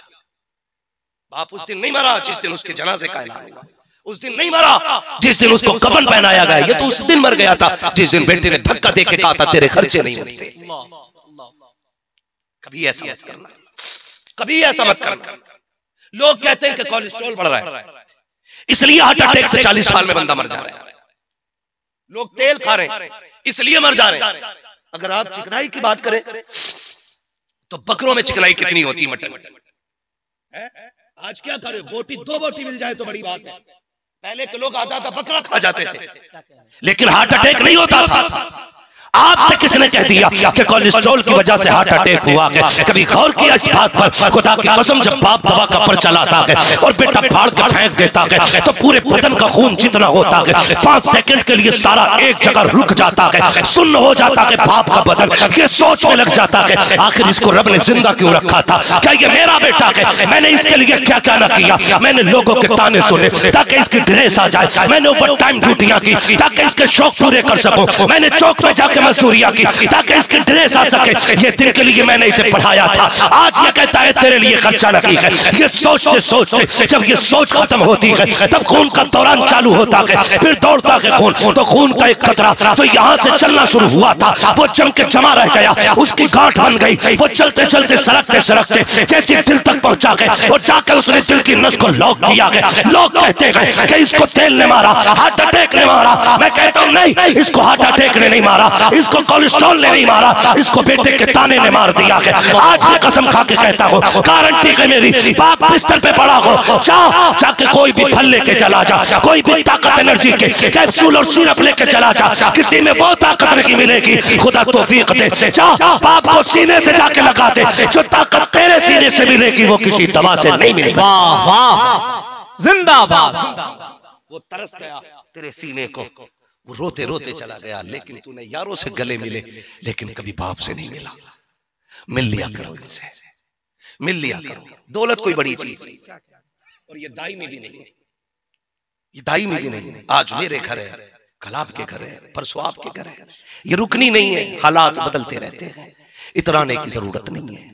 अल्लाह से माँ बाप मांगा करो, जिसके पास माँ बाप है उसके पास सब कुछ है, सब कुछ है। इस मौजू पे अगर बात की जाए पूरी रात पड़ी है बात करने के लिए, लेकिन वक्त काफी हो गया। फरमाया गया वअम्मा बिनिअमति रब्बिका फहद्दिस, अपने रब की नेमतों का खूब खूब चर्चा करो। अल्लाह ने माँ बाप जैसी दी है, दौलतें दी हैं, उसका शुक्रिया अदा किया करो। अल्लाह से लंबी उम्र मांगा करो। बाप बूढ़ा हो गया है ना, कभी सरहान में बैठ के कंधे दबा दबा उसके कंधे। तू कितनी बड़ा स्टार है ना, तेरे कंधे पे कितने भी स्टार लगे, लोग तुझे सल्यूट करते हैं, तुझे देखने आते हैं, तो क्या हुआ, उसके कंधे दबा, और कंधे दबा के क्या बहुत थक गया होगा ना, 25 साल बेटे का बोझ उठाया है, अब तू लेट, मैं तेरे कंधे दबाता हूँ, कभी दबा ये कह के कंधे, खुदा की कसम खा के कहता हूँ होठ उसके हिलेंगे, फैसले अर्शों से खुदा फरमा देगा। दुआएं लेना नहीं जानते लोग, दुआएं लेना नहीं जानते, जबरदस्ती कहते हैं दुआ कर दियो, दुआ कर दियो। माँ बाप तो फिर माँ बाप है, माँ बाप तो फिर माँ बाप है, वो बूढ़े भी हो जाए, कमजोर भी हो जाए, और आंख रात में खुल जाती है, कभी नहीं कहते अल्लाह मुझे सेहत दे दे, कहते अल्लाह मेरी खैर है, मेरा बेटा दुबई में उसे सलामत रखना, मेरा बेटा मुंबई में अल्लाह उसे सलामत रखना, मेरा बेटा कोयत में अल्लाह उसे, ये उसकी उम्र मांग रहे हैं, उसकी उम्र मांग रहे हैं, उसकी लंबी उम्र मांग रहे हैं। क्या हमें भी इतनी फिक्र है माँ बाप की? करनी चाहिए। आज हम बेटे हैं, कल हम बाप बनेंगे, तो जैसा आप अपनी औलाद से उम्मीद रखते हैं वैसा आप अपने बाप के साथ करिएगा, वरना याद रखिए दुनिया में उसूल है, जैसी करनी, थक गए आप लोग, क्या कहने, जैसी करनी वैसे, जैसी करनी वैसी भरनी, जैसी करोगे वैसे भरोगे। तुम औलाद हो करके बाप की खिदमत करो, तुम्हारी औलाद तुम्हारी खिदमत करेगी। क्या कहने, वरना अल्लामा रूमी रहमतुल्लाह तआला अलैहि ने एक वाकया लिखा है मसनवी शरीफ में, उन्होंने लिखा है कि एक बूढ़ा था, बच्चों के साथ रहता था, बर्दाश्त कर लेंगे ना, 3 मिनट में बात पूरी करूंगा। बूढ़ा था, बच्चों के साथ रहता था, एक दिन ना उसकी खांसी से बीवी परेशान हो गई। अल्लामा रूमी ने इस वाकये को मसनवी शरीफ में लिखा है, कहते हैं जब वो परेशान हो गई, उसने कहा अपने शौहर से कि मुझे इसकी खांसी सोने नहीं देती। उसने कहा ठीक है कल काम करते। उसने बाप को लिया और लेके वहां चला जहां पे जानवर बनते थे, और एक पुराना सा कंबल उसके ऊपर डाला, बाप को वहां छोड़ा, अब अंदर ना आना, अब तुम्हें इजाजत नहीं है, तुम्हें यहीं रहना है, माँ बाप होते हैं। उसने सारी हसरतें मार दी, वो हिसाब भी तो ले सकता था ना, कि भूल गया कि तुझे 4 किलोमीटर में कंधे पे लेके चला था, एक बार भी नहीं कहा था मैं थक गया, तू स्कूल में था और मैं तुझे छोड़ के आ रहा था, तो तूने कहा जाना मत वरना मैं आ जाऊंगा, तू अंदर कुर्सी पे बैठा रहा, मैं तेरे लिए 5 घंटे दीवार से लग के खड़ा रहा। वो भी तो पूछ सकता था ना, वो भी तो कह सकता था, तूने 70 बार पूछा था दीवार पे क्या मैंने कौवा कहा था, मगर उसने कुछ नहीं कहा। उसने कहा ठीक है बेटे, अगर तुझे यहां सुकून मिलता तो मैं यहां रह जाता हूं। पुराना सा कंबल डाला और पलटने लगा। इत्तेफाक से उसके साथ उसका बेटा भी था, बच्चा छोटा था, तो थोड़ी दूर आया, फिर पलट के भागा दादा की तरफ, और उसने दादा के कंधे से कंबल उतारा। पुराना कमजोर कंबल था, बच्चे ने पैर के नीचे रख के 2 टुकड़े किए, आधा दादा के ऊपर डाला, आधा कंधे पे लेके चला। बाप ने कहा पागल हो गया, हमारे घर में नए नए कंबल रखे, ये किधर लेके जा रहे हैं? उसने कहा बा ये बूढ़े हो गए, तुमने इनको यहां डाला, वो कंबल पुराना दिया है, मैं आधा तेरे लिए बचा के ले जा रहा हूं, कल तू बूढ़ा होगा ना, मैं तुझे यहां डालूंगा और यही कंबल तुझे दूंगा। अल्लामा रूमी ने लिखा, उसकी चीख निकल गई, वो बाप के कदमों पे जाके गिर गया, कहने लगा मान गया, जो बाप की इज्जत करते हैं अल्लाह उन्हें इज्जतें देता है, जो बाप को जलील करते हैं अल्लाह उन्हें जलील कर देता है। ये बड़ी दौलत होती है माँ बाप, ये बड़ी दौलत होती है माँ बाप। खुदारा इनके साथ जैसा करोगे वैसा भरोगे। आप इनको याद रखिए, आपकी नस्लें आपको याद रखेंगी। हाँ इंशाअल्लाह आइंदा कभी जिंदगी होगी तो इस मौजू पे फिर मुकम्मल गुफ्तगू हो जाएगी। जितने लोग आए अल्लाह सबको सलामत रखे, जिनके माँ बाप जिंदा हैं अल्लाह उनकी उम्रों में बरकत अता फरमा दे, और जो दुनिया से चले गए हैं अल्लाह उन्हें बेहिसाब जन्नत अता फरमा दे। हाँ, और जो लोग यहाँ पे आए हैं अल्लाह सबकी जायज़ मुरादें पूरी फरमा दे। हाँ, खास करके हमारे अब्बास भाई है, इनके लिए दुआ करें। कुछ लोगों ने फंसा रखा है झूठा, सारे लोग हुजूर की महफिल दुआ करते हैं, अल्लाह हसनैन के सदक़े में इनकी परेशानियों में आसानियाँ फरमा दे। हाँ, अल्लाह सलामत रख के सारे लोगों को। फरमाइश की गई थी, किसी भाई ने कहा था हुजूर का शजरा आखिर में पढ़ देना था, ठीक है तो मैं हुजूर का शजरा पढ़ के बात खत्म कर ले रहा हूँ ना भाई, नाराज तो नहीं है ना? मैंने हुजूर की ड्यूटी पूरी की है, बस थोड़ा सा इसको आवाज दे दो ऑपरेटर साहब, बहुत अच्छा साउंड आप करा, अल्लाह सलामत रखे और बरकतें भी अता करे। थोड़ा सा हल्का सा इसको इको भी दें, थोड़ा सा आवाज बढ़ा दे, मुझे हुजूर का शजरा पढ़ना है। लेकिन याद रखिए जब मेरा हाथ का इशारा हो तो आपको क्या बोलना है? सुभान अल्लाह। जब मेरा हाथ उठे ना सुभान अल्लाह, तो आप ये मत सोचना मौलवी दाद लेना चाहते हैं, क्या कहने, ये सोच लेना मौलवी सांस लेना चाहते हैं। हाँ जी, सीधी बात है। मैं सांस में क्या इसलिए रहा हूँ सुभान अल्लाह कहने कि जब सांस अटकने लगेगी तो समझ जाना कि अब सुभान अल्लाह जोर से कह दो, इसी आड़ में मौलवी सांस ले लेगा।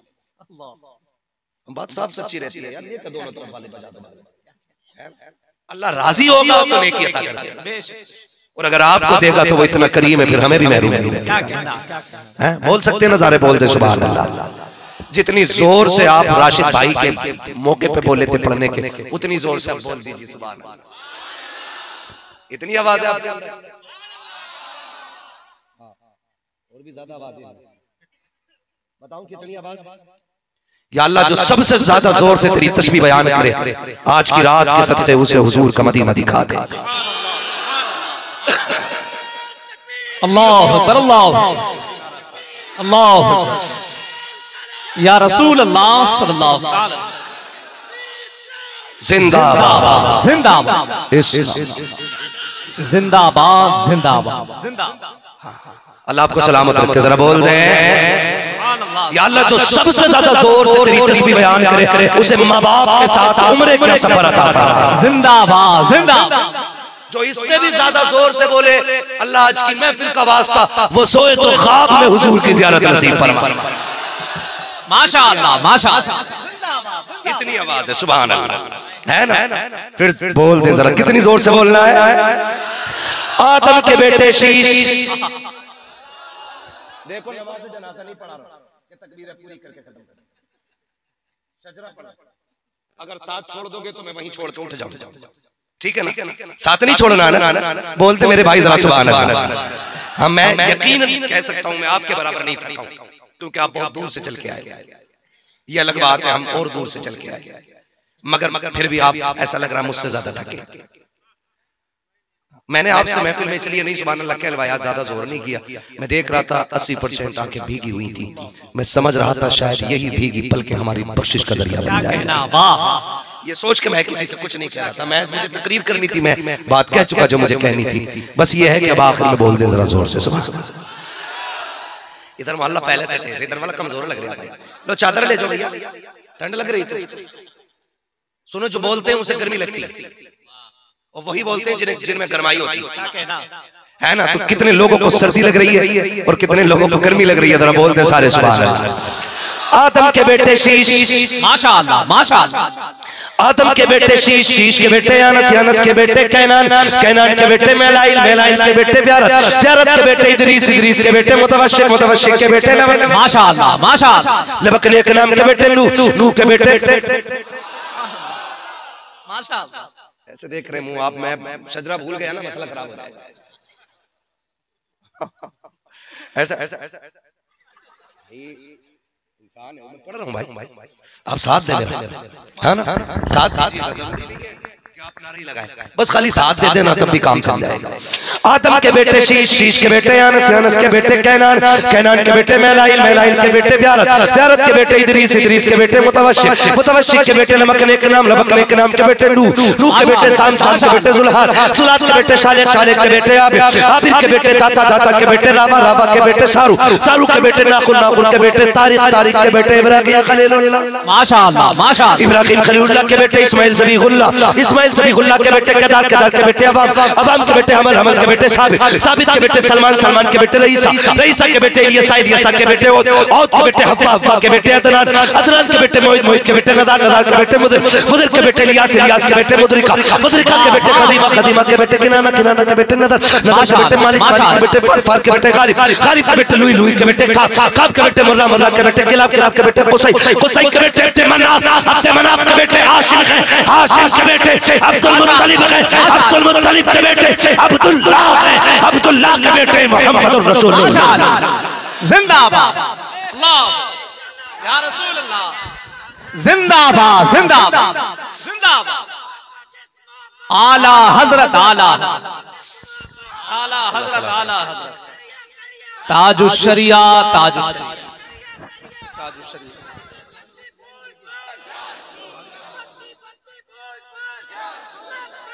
या रसूल अल्लाह, लब्बैक या रसूल अल्लाह, या रसूल अल्लाह। अल्लाह सलामत रखे।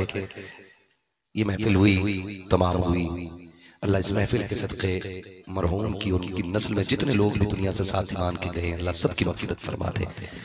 और जितने लोग यहाँ पे आए हैं अल्लाह सबके मरहूमीन जो साथ ईमान की दुनिया से गए हैं अल्लाह आज की महफिल के सदक़े में उन्हें भी बेहिसाब जन्नत अता फरमा। बैठे रहिएगा, 1 मिनट में आपसे बात कर लूँ। हमारे राशिद मरकजी साहब हमारे भाई माशाल्लाह बहुत बड़ा काम ये कर रहे हैं, दीन का काम। इन्होंने बच्चियों के स्कूल और कॉलेज का बेड़ा उठाया है और इनकी बात सुन लीजिएगा, उसके बाद आप जरा जाइएगा, क्योंकि जो मेहनत करता है उसे पता होता है कि उसका ख्वाब कितना मुश्किल होता है। और मानने का कोई हक नहीं है। अगर यहाँ भी अमेरिका के प्रोडक्ट थे, आप पियोगे कोल्ड ड्रिंक तो हौसे कोसर किस मुंह से मांगोगे? लात मार दो इनके प्रोडक्ट को और इनसे कह दो जो मुसलमानों का नकीक है वो हमारा कभी नहीं हो सकता। अल्लाह सुभान अल्लाह। और याद रखना, मैंने खुल के ये बात कही थी, कई लोग उम्रे से लौट के आए भी तो उन्होंने बताया, मैंने कहा यार बताओ मदीने शरीफ की हाल बताओ। जब भी कोई जाता है ना तो दिल करता है उससे हुजूर के शहर की बातें पूछे, है ना। वो कहा था किसी ने, बड़ी प्यारी बात कही थी, आने वालों ये तो बताओ शहर मदीना कैसा है ना। तो हर कोई आने वाले से पूछता है, जिसने नहीं देखा खास करके वो पूछता बताओ ना कैसा है हुजूर का शहर। बात चलती रही, एक साहब ने बताया, मुझे नाम नहीं बताऊंगा लोग पीछे पड़ जाएंगे उसके। उस शख्स ने बताया कि सबसे ज्यादा बर्बादी उम्रा करने वाले खाने की करते। मुझे बैठे बैठे ख्याल आया, अगर हुजूर ने क़यामत में पूछ लिया कि तुम उम्रे के नाम पे मेरे शहर आए थे, तुमने लाखों का खाना बर्बाद किया था और मेरे गज़ा के अंदर मेरे चाहने वाले बगैर पानी के सहरी और इफ्तार कर रहे थे, तो बताओ ये उम्रे मुंह पे नहीं मारे जाएंगे तो क्या बनेगा? हम कुछ नहीं कर सकते तो कम से कम बर्बादी ना करें, बर्बादी ना करें। और उन चीजों को बिल्कुल बैन कर दो जिस चीज का फायदा इजराइल को पहुंच रहा है। हम तो खुल के बात कर रहे हैं, खुल के बात कर रहे हैं। हैरत होती है, माफ कीजिएगा, अभी पीपलसाने में नुमाइश लगी थी, नुमाइश लगी थी ना, कुछ दिखे न दिखा, उसका झूला तो है ना बहुत दूर से दिखता था, अब भी चल रही है। और यहाँ पे ना वो एक दिन मैं निकल रहा था, जा रहा था ना, तो वो रक्शे से ऐलान करता फिर रहा था, खालिद भाई रक्शे से ऐलान कर रहा था। और अक्सर हमारा जलसे में निकलना इलाके में जब भी जाना होता मगरिब बाद या इशा के वक्त में होता है, तो मैंने देखा, टिर्री बोलते हैं क्या उसको, मेट्रो, चलो ई रिक्शा बोल रहे हैं इंग्लिश में ना, ई रिक्शा, तो ये इसमें भर भर के जा रही है लड़कियां और औरतें। ये दिन देखने रह गए थे हमें। अगर अभी किसी मौलवी पे टिप्पणी करने की बात आए, हर चौक पे सबसे बड़ा जागिल खड़े होके ना सबसे बड़ी कमेंट करता है। वो लोग सबसे ज्यादा कमेंट करते जिनसे अपने घर में मुस्तफा का कानून नाफिज नहीं हो रहा। गलत नहीं कह रहा हूं, रो रहा था इन बातों पे। जहां हम कसरत से गए, हमें अपनी औकात मालूम नहीं है, और जहां हम गिनतियों में रह गए उनसे पूछो इस्लाम पे अमल करना कितना मुश्किल हो गया है। अल्लामा तौसीफ साहब तकरीर कर रहे थे, संभलों में आजानों की आवाजें तक नहीं आती संभल में। ये कंडीशन हो गई हमारी, और हमें आ रही है आवाजें तो हम कदर नहीं कर रहे।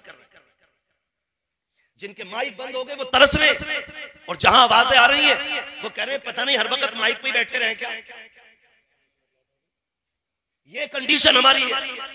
रक्शे भर भर के ई रिक्शा में औरतें जा रही थी। मैं पूछना चाहता हूँ, जरा दिल पे हाथ रख के बताओ, मेरी बहन बेटियों से जाके पूछो, और मैं आपसे भी पूछना चाहता हूँ, ये जिंदगी कितने दिन की है? 60 साल, 70 साल, 80 साल, 100 साल, 150 साल, 200 साल, बस अगर 1000 भी हो जाए तो आखिर एक दिन मौत आनी है। ऐसा कोई बंदा नहीं जो ये कह सके मौलवी मुझे नहीं मरना है, मरना सभी को है। तो फिर तैयारी कितनी कर रखी है? हाँ, ये तो जरूर देखा जाता है कि कौन कौन जनाजे में नहीं आया है, मिट्टी किसने दी है, ये पहले देखा जाता है। ये नहीं देखा जाता है कि ये जो कब्रिस्तान जा रहा है इसकी जिंदगी कैसी गुजरी है। हाथ जोड़ के कहना चाहता हूँ, खुदारा अपने घरों के माहौल बेहतर कर लो। पीपलसाने की नुमाइश हो, या अपने गनीमत नगर का मेला हो, या शाहपुर में लगने वाला ईद का मेला हो, बहन बेटियों से जाके कह दो, तुम्हें जो रब ने निकाब दिया था ये सिर्फ पोशाक के तौर पे नहीं, सिर्फ लिबास के तौर पे नहीं, बल्कि हया के लिए पहनाया गया था। इसलिए पहनाया गया था ताकि गैर महरम की नजर तेरे वजूद पे न पड़ सके। इसलिए तुझे नकाब दिया गया था ताकि कोई बेगैरत तेरे गैरत वाले वजूद को ना देख सके। जाओ जाके बहन बेटियों से कह दो, खुदा के वास्ते ये जो ई रिक्शे में भर भर के बाजारों में जाने वाली बेटियां हैं और मेलों में जाने वाली बेटियों, तुम्हें तारीख याद ना हो तो बता दो। अभी अभी किसी ने फिलिस्तीन की बेटी का इंटरव्यू लिया, उससे कहा नकाब कब तक पहनती हो? उसने कहा हम जागते हैं तब भी नकाब पहनते हैं, और सोते हैं तब भी नकाब पहन के सोचे हैं। उस इंटरव्यू वाले ने पूछा था सोते वक्त क्या जरूरत है? उस बेटी ने यह कहा था ये भी तो हो सकता लगता है कि कोई बम आके हमारी इमारत पे गिरे और वो हमारे ऊपर गिर जाए, हम उसके नीचे दबके रह जाएं, और कोई हमारी लाशें ढूंढने के लिए आए। हम निकाब इसलिए पहनते हैं, अगर हमारे जनाजे भी उठे तो बेपर्दा नहीं होने चाहिए, नकाब में छुपे हुए हमारे जनाजे होने। धारे तकबीर, धारे रिसालत, बस लगे आला हजरत जिंदाबाद। ये फिलिस्तीन की हयात है। माए ऐसी है तो अल्लाह ने शहीद होने वाले बेटे पैदा किए। वाह वाह वाह, सुभान अल्लाह, सुभान अल्लाह। गलत नहीं कह रहा हूँ। माए अच्छी होती है ना तो फिर औलाद भी अच्छी होती है। मैं बात अक्सर कहता हूँ, फसल जमीन अच्छी हो तो फसल अच्छी होती है, माए अच्छी हो तो नस्ल अच्छी होती है। मर्दों से ज्यादा औरतों का दुरुस्त होना जरूरी है। अगर इसको सही से दरसगाही तौर पे समझना तो कभी सामने बैठ के बात हो सकती है। बस मैं इतना बता दूं, बहन बेटियों को आप समझाओ और कंट्रोल करो। ये सारे मेले हमारे इलाकों में क्यों लगते हैं, मुसलमानों में क्यों लगते हैं? सही बताते हैं। हम लोग निकलते हैं ना रात में, अगर किसी गांव के अंदर 11 बजे भी चौक में बच्चा बैठा है ना, हम समझ जाते हैं ये गांव मुसलमानों का है।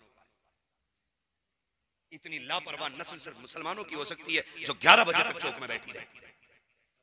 आप गैरों को देखो ना, कब तक ये रोना रोगे, मुसलमान थे इसलिए नौकरी नहीं लगी, मुसलमान थे इसलिए थोड़ी ना लगी। हाई स्कूल नकल करके पास हुए थे इसलिए इंटरव्यू में उठा के भगा दिया।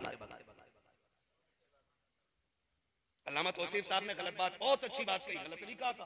हमारे स्कूल, हमारे इलाके में एक भी स्कूल ऐसा नहीं है जो हमारे बच्चों को कामयाब बना सके। गलत नहीं कह रहा हूं।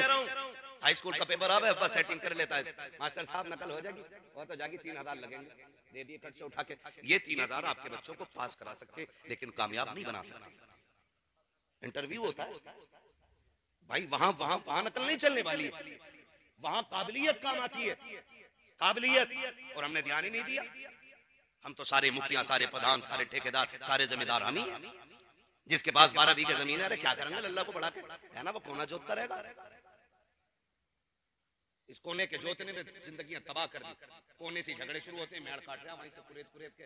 एक साहब तो बता रहे थे 4-5 दिन हो गए, कहने लगे मौलाना पता नहीं काटे कैसे मेड़ है, दिखती भी नहीं है, पानी दे में फट से मेड़ गिर जा। तो मैंने कहा मुझसे ऐसे पूछ लिया जैसे मैंने सिखाई हो। ये भी हुनर है। तो पता नहीं भाई, निकलो इन चीजों से। बेईमानी से कभी बरकत, बोले बेईमानी से बरकत, नियत खराब करने से बरकत। बरकत तब होती है जब खुदा देता है। अल्लाह से मांग, लेकिन आदत ही खत्म हो गई अल्लाह से मांगने की, है ना। अगर काम पड़ जाए 10,000 का तो कहीं ना मिले तो कह रहा चलो ब्याज पे उठा लूंगा, ब्याज पे ले लिए, कुछ नहीं तो बनिए के पास चीज रखी है, उससे पैसे लिए। ऐसे लिए हुए पैसे आपको कभी भी मोहताजी से बाहर नहीं निकाल सकते। तो है सारे लोगों को, ये पैसा आपको कभी भी परेशानी से निकाल नहीं सकता है। मौलवी जी फिर क्या करें, अगर ना हो 10,000 उधार कोई दे ना। हमारा मुआशरा भी बड़ा अच्छा है, उधार भी उसे देता है जिसे कम जरूरत पड़ती है। गरीब को तो कोई यूं भी उधार नहीं देता, ये देगा कहां से? बैकग्राउंड देख के तो उधार दिया जाता है। डॉक्टर साहब पैसे वाले आदमी 50,000 ले जाओ, गरीब बंदा मांग ले किसी से तो 5,000 नहीं दे सकता, कह रहा देगा कहां से भाई तू? आपको एक बात बता दूं, कभी भी फैसले जरूरी नहीं है कि यहां से किए जाने वाले कामयाब होते हैं। कभी फैसले यहां से भी किया करो। जो अमीर है जिसे सब दे सकते हैं उसे तो सब दे सकते हैं ना, कभी तुम उसे उधार दिया करो जिसे कोई उधार न देता उसे। ये बताओ हमें तुम्हें रोजी कौन देता है? सारे बोले कम क्यों बोल रहे हैं भाई? जो सकलैनियों का अल्लाह वही रज़वियों का अल्लाह है, वही बरकातियों का, वही चिश्तियों का है, सभी का एक रब है ना। रोजी कौन देता है? बिना माइक के भी आवाज पहुंचा सकता हूं वहां तक। हाँ पुल आज बना है ढेला का, लेकिन यहाँ की मिट्टी में दम बहुत पुराना है। जी जी जी, है ना तवज्जो सारे लोगों। रोजी कौन देता है? अल्लाह। जो अमीर का रब है वही अल्लाह, वही जो अमीर का रब है वही गरीब का, वही गरीब का रब है। तो अगर रब तुझे देने वाला बना सकता है तो फिर जो गरीब तुझसे उधार लेने आया है इसे देने के लायक क्यों नहीं बना सकता? जी जी, या तो तेरा अकीदा पक्का नहीं और या तेरी नीयत अच्छी नहीं। सीधी बात तो ये, अगर नीयत पक्की है और अकीदा मजबूत है तो फिर रब की जात पे भरोसा सारो करो। कभी उसे भी दिया करो जिसे कोई नहीं देता। कई बार कहते मौलाना दुआएं बनी मांगी है कबूल नहीं होती है, कबूल नहीं होती है। भाई जब तक रोए ना तो माँ बच्चे को दूध नहीं पिलाती है। कभी तू भी तो रो के रब से मांग देख के झोली कैसे खाली आती है। आदत ही नहीं रही। हम उस इलाके में रहते हैं जिसमें हर घर में एक नेता मौजूद है। बुरा मत मानिए, ये सिर्फ गनीमत नगर की नहीं है, शाहपुर की भी कहानी। हाँ, हर घर में नेता मौजूद है। थप्पड़ लग गया, लड़ाई हो गई, अरे चल अभी चलता हूँ 2 मिनट में FIR करा देता हूँ। वो कहता दूसरा चल मैं तुझे लेके चल रहा हूँ, ठीक है ना। हम लड़ाने के लिए निपटाने का कोई नेता हमारे पास नहीं। ये सुन लो कान खोल के। हम ज्यादातर जो इतराते हैं ना बस इसी चीज पे, भैया की अच्छी चलती है थाने में और फूफा को भी जाना है थाने वाले, चचा की भी हमारे जाने, हमें सब पता है। बस इनकी रसाई जो है ना दलालो टाइप की है। बस पैसा दो तुम्हारा काम होगा, नहीं दो तो तुम्हारा भी नहीं होगा। हमें लूटने के तरीके ये सारे। तो ये जो भरोसा हमने किया है ना, इससे हमें निकलना पड़ेगा। मुश्किल आ जाए, अरे डॉक्टर साहब के पैसे हैं तो उनसे मांग लेंगे। इत्तेफाक ये हुआ कितने बड़ा पैसे वाला है आपके पास नहीं होते। कभी कभी किसी की भी जेब खाली हो जाती है, उस पर भी नहीं मिले। क्यों नहीं मिले? आप खाली क्यों रह गए? क्योंकि आपने भरोसा गलत किया। आप तो ये कहते इंतजाम मेरा रब करा देगा, फिर 1000 पैसों वाले को रब तेरी बारगाह में खड़ा कर देगा, लेकिन यकीन पक्का नहीं। ये सबसे बड़ी कमी हमारे अंदर। एतकाद मजबूत करें और अल्लाह से मांगे, खुदा सब कुछ देगा। तो ये जो हमारे कदम उठ जाते हैं ना जरा सी खुशियों के लिए, पहली बात तो ये कि जरूरतों को ऐसा कर लें कि जो काम हम 50 रुपए में करना चाहते हैं उसी काम को हम 5 में भी कर लें और हमारी शान हेटी ना हो। मिसाल दूं, मेरा मन है कि मैं भाई 5000 रुपए मीटर का कपड़ा पहनूं, लेकिन आज नहीं है। तो फिर मेरी तबीयत ऐसी होनी चाहिए कि 30 रुपए मीटर का पहनते वक्त भी मुझे तकलीफ नहीं होनी चाहिए। ये मिजाज बना। और ये मिजाज कब बनेगा? ये तब बनेगा जब आप किसी भी नेमत को देखेंगे और कहेंगे शुक्र है अल्लाह तेरा कि तूने मुझे ये अता किया है। ये मिजाज तब बनेगा जब रब के शुक्र अदा करने की आदत हो जाएगी।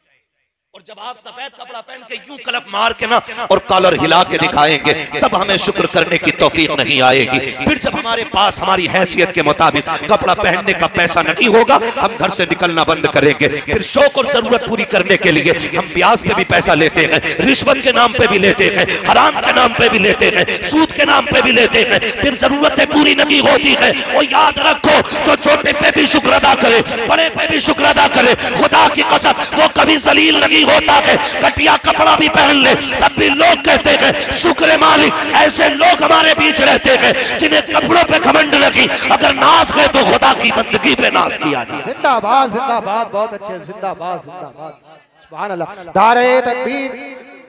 बस तवज्जो कर ले तो इंशाअल्लाह करेंगे ऐसा मिजाज, करेंगे ऐसा मिजाज। कोई घमंड नहीं और इतराने की कोई जरूरत नहीं। पैसा, दौलत, शोहरत, इज्जत 4 दिन की चांदनी। जिस दिन आंख बंद हो गई ना फिर कोई पूछने वाला नहीं, फिर कोई पूछने वाला नहीं। आज मुफ्ती साहब है, आज अल्लामा साहब है, आज तकरीरों में नाम है, आज इश्तिहारों में नाम है। जिस दिन रूह निकल गई ना तो उस दिन कोई नाम नहीं रहना, सारी खत्म हो जाने, सारी खत्म हो जाने। ठीक है जी, मस्जिद से भी ऐलान होगा फलां साहब का इंतकाल हो गया है, उनका दफन इतने बजे है। कोई शानो शौकत नहीं। जो लोग देखने आते हैं ना फिर कोई नहीं पूछेगा अल्लामा साहब कहाँ है, हजरत साहब कहाँ है, सब ये पूछते हैं जनाजा किधर है। पीर का हो, मरीद का हो, प्रधान का हो, नेता का हो, सारे यही पूछते हैं जनाजा किधर है। जब एक झटके में सारी शख्सियतें, सारी काबिलियतें और सारी इज्जतें मिट्टी में मिल जानी है तो फिर इतराना किस बात का? जी जी जी, बेशक कुछ भी नहीं, कुछ भी नहीं। बस रिश्ते रब से मजबूत कर ले, रिश्ते रब से मजबूत कर ले। बगदाद में एक बार कत्ल हो गया मार्केट में। हारून रशीद का दौर था। तवज्जो है सारे लोगों की? जी जी, थके तो नहीं अभी आप लोग? अगर इजाजत हो तो 5 मिनट और ले लूं मैं थोड़ा सा, है ना? 1 घंटा पूरी कराओगे तकलीफ। तवज्जो है सारे लोग। शजरा इंशाल्लाह वो 1.5 मिनट में हो जाएगा, उसका कोई मसला नहीं है। बस मेरी बात सुन लो, बहुत लंबी बात हो जाएगी इंशाल्लाह। बस मेरी बात सुन लो पहले, मैं अपनी बात कह लूं। अच्छा एक बात सुन लो भाई, मैं एक बात सुन, अगर डॉक्टर मरीज से पूछ के दवा देगा ना कि तुझे मीठी चाहिए कि कड़वी, कभी बीमारी खत्म नहीं होगी, है ना। डॉक्टर मर्ज के हिसाब से दवा देने की बात करता है। हाँ, थोड़ा सा मेहरबानी करना, मैं इंशाल्लाह वक्त होगा ना तो मैं सुना लूंगा। मैं जानता हूँ मर्ज यहाँ के क्या क्या, मेरा इलाका है ये मेरा इलाका है और मैं इसको अच्छी तरह जानता हूँ। हाँ तवज्जो है, शजरा सुन लेना बेटे, भी सुन लेना मेरे लाल, सुन लो थोड़ी सी जरा बात मेरी। बगदाद में ना एक कत्ल हो गया, 20 लोग ना अज्ञात में उठाए। अज्ञात तो सभी समझते हैं, क्योंकि अक्सर मुसलमानों पे मुकदमे जितने भी हो रहे हैं अज्ञात में ही हो रहे हैं। मुजरिम तो कोई पकड़ा नहीं जाता है ना, ऐसे 40 नाम डाल दो और उठा लो। ये कंडीशन है आज हम लोगों के साथ। तो अज्ञात में 20 बंदे उठाए गए, तो 20 में से एक बंदा परदेसी भी था जो बगदाद का रहने वाला नहीं था, उसको भी जेल में डाल दिया गया। 19 बंदे उसी शहर के थे। अब जो 19 थे ना, तो मिलने वाले आते रहे। कोई कहने लगा इसको मैं जानता हूं, इसकी जमानत मैं ले रहा हूं। किसी ने कहा भाई इसको मैं जानता हूं, इसे मैं ले जा रहा हूं। 19 के 19 बंदे चले गए, लेकिन जो परदेसी था ना, लवारिस था, उसका कोई जानने वाला नहीं था, उसे जेल में डाल दिया गया। बहुत गौर से सुना, जब उसे जेल में डाला गया ना, तो वो बड़ा परेशान। कभी कोई प्रदेश में फंस जाता है और पुलिस पकड़ लेती है ना, तो वो कहता कम से कम ये कि मेरे घर तक तो खबर पहुंचा दो कि मैं हूं कहां। ये होता है ना कोई भी प्रदेश में कि मैं कहां हूं, ये पता तो चले मेरे घर वालों को, ताकि वो कोई कोशिश कर सके। और जिन पुलिस वालों को पैसा लूटना होता है वो सबसे पहले फोन छीनते हैं। तो उन्होंने क्या काम किया, उसको जेल डाल दिया। वो बड़ा परेशान, मुझे कोई पूछने नहीं आया, कोई हाल मेरा नहीं मालूम, बच्चों को मालूम है मैं प्रदेश गया हूं, बच्चों को क्या पता, ना फोन ना खबर उस वक्त। बस ये था कि कासिद जाता, खबर जाती, तब जाके पता चलता ना, तो बात पुरानी है। बड़ा परेशान हो गया, जानते हो उसको जेल में डाल दिया। जब जेल में डाला ना, तो उसने जब देखा सारे रास्ते बंद हो गए, उसने फिर मुसल्ला बिछा लिया और रब की बारगाह में रोक के कहता, मालिक मेरा जानने वाला भी तू ही है, मुझे बचाने वाला भी तू ही है। अल्लाह इस जेल में मुझे कौन आएगा बचाने के लिए?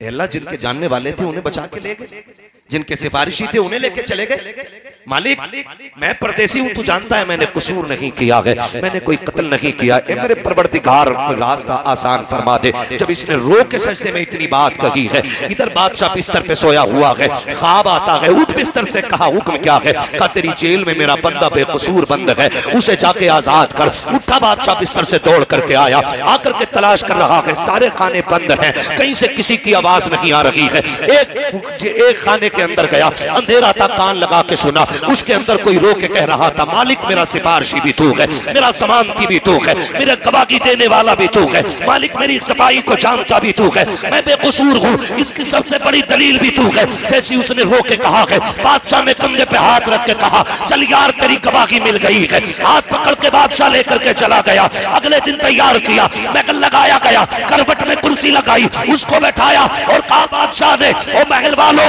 आज तक तुमने दौलत वाले देखे होंगे, पैसे वाले देखे होंगे, शानो शौकत वाले देखे होंगे, आज उससे मुलाकात करो जिसकी सफाई की गवाही सिर्फ खुदा ने खुद अता फरमाई है। ये वो है जिसके बेगुनाह होने का ऐलान खुदा ने खुद मुझसे मेरे ख्वाब में करे। बाबा नारे तकबीर, नारे रिसालत, बस लगे आला हजरत हजरत अल्लामा मुफ्ती हम्माद रसाई किबला मुरादाबादी जिंदाबाद।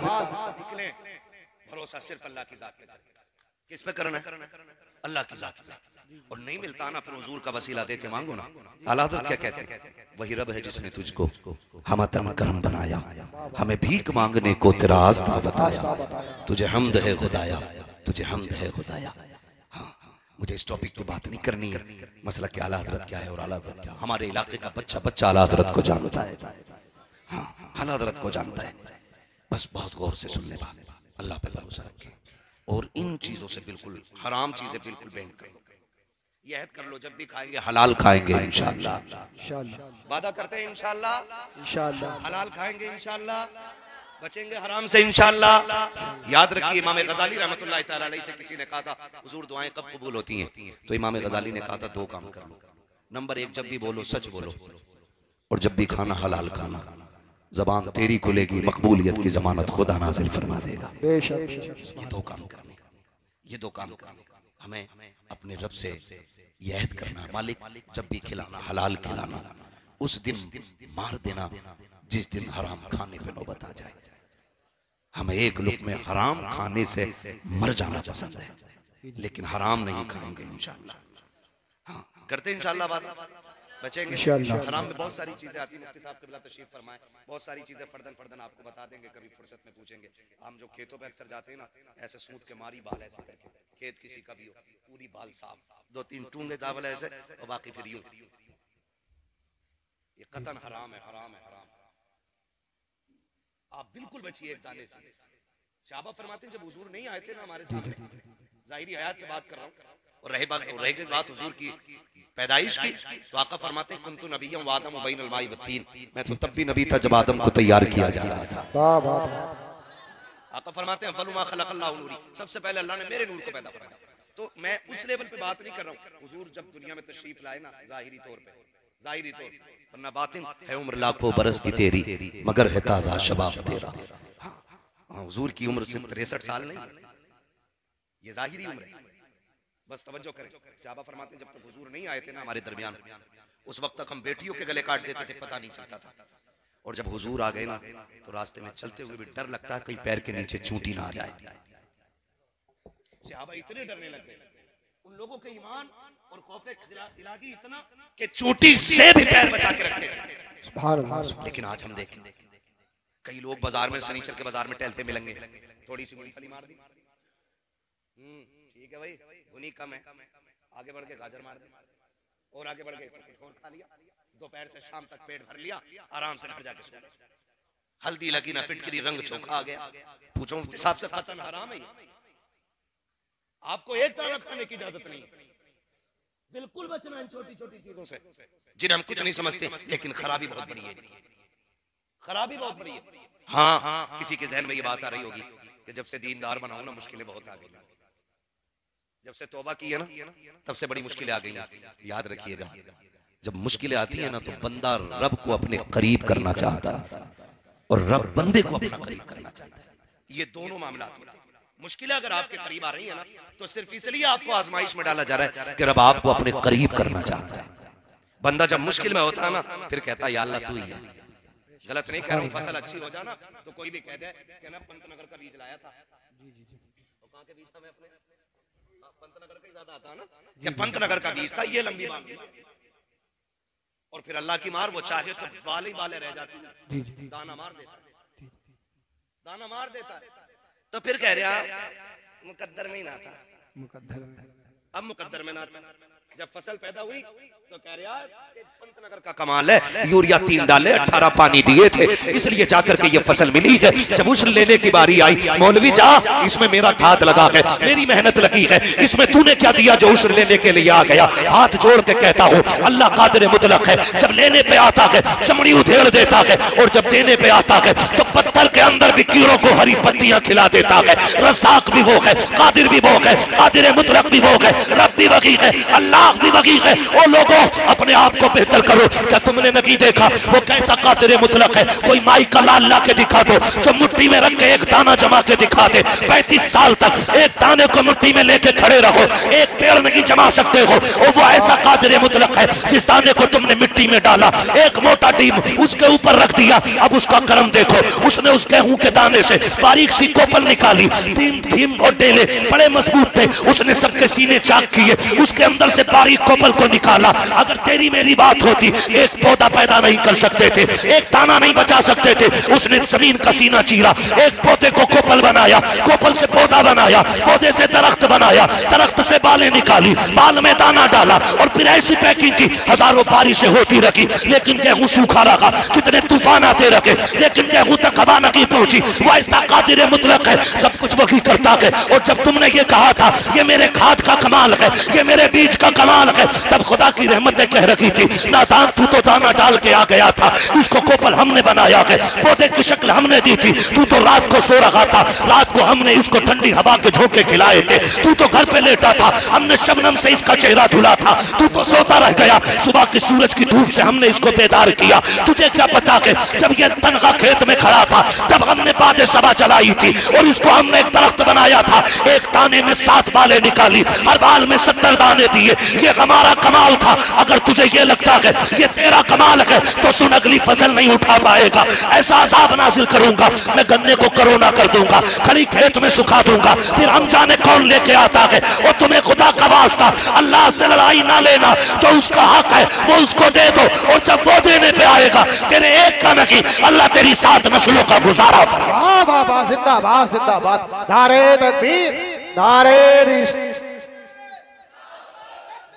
अल्लाह अल्लाह अल्लाह अल्लाह। ओ भाई कभी ये मत कहना अल्लाह जब भी दे शुक्र है मालिक। जी जी जी, वाह वाह वाह। कभी नुकसान भी हो जाए और किसी के आगे रोना नहीं। मालिक कम दिया तो भी तूने दिया, शुक्र है। ज्यादा भी तू ही देता है, तू उसके कम पे शुक्र अदा करके देख, अगली बार तुझे इतना बढ़ा के देगा ना कि लोग तेरा चेहरा देखने के लिए आएंगे।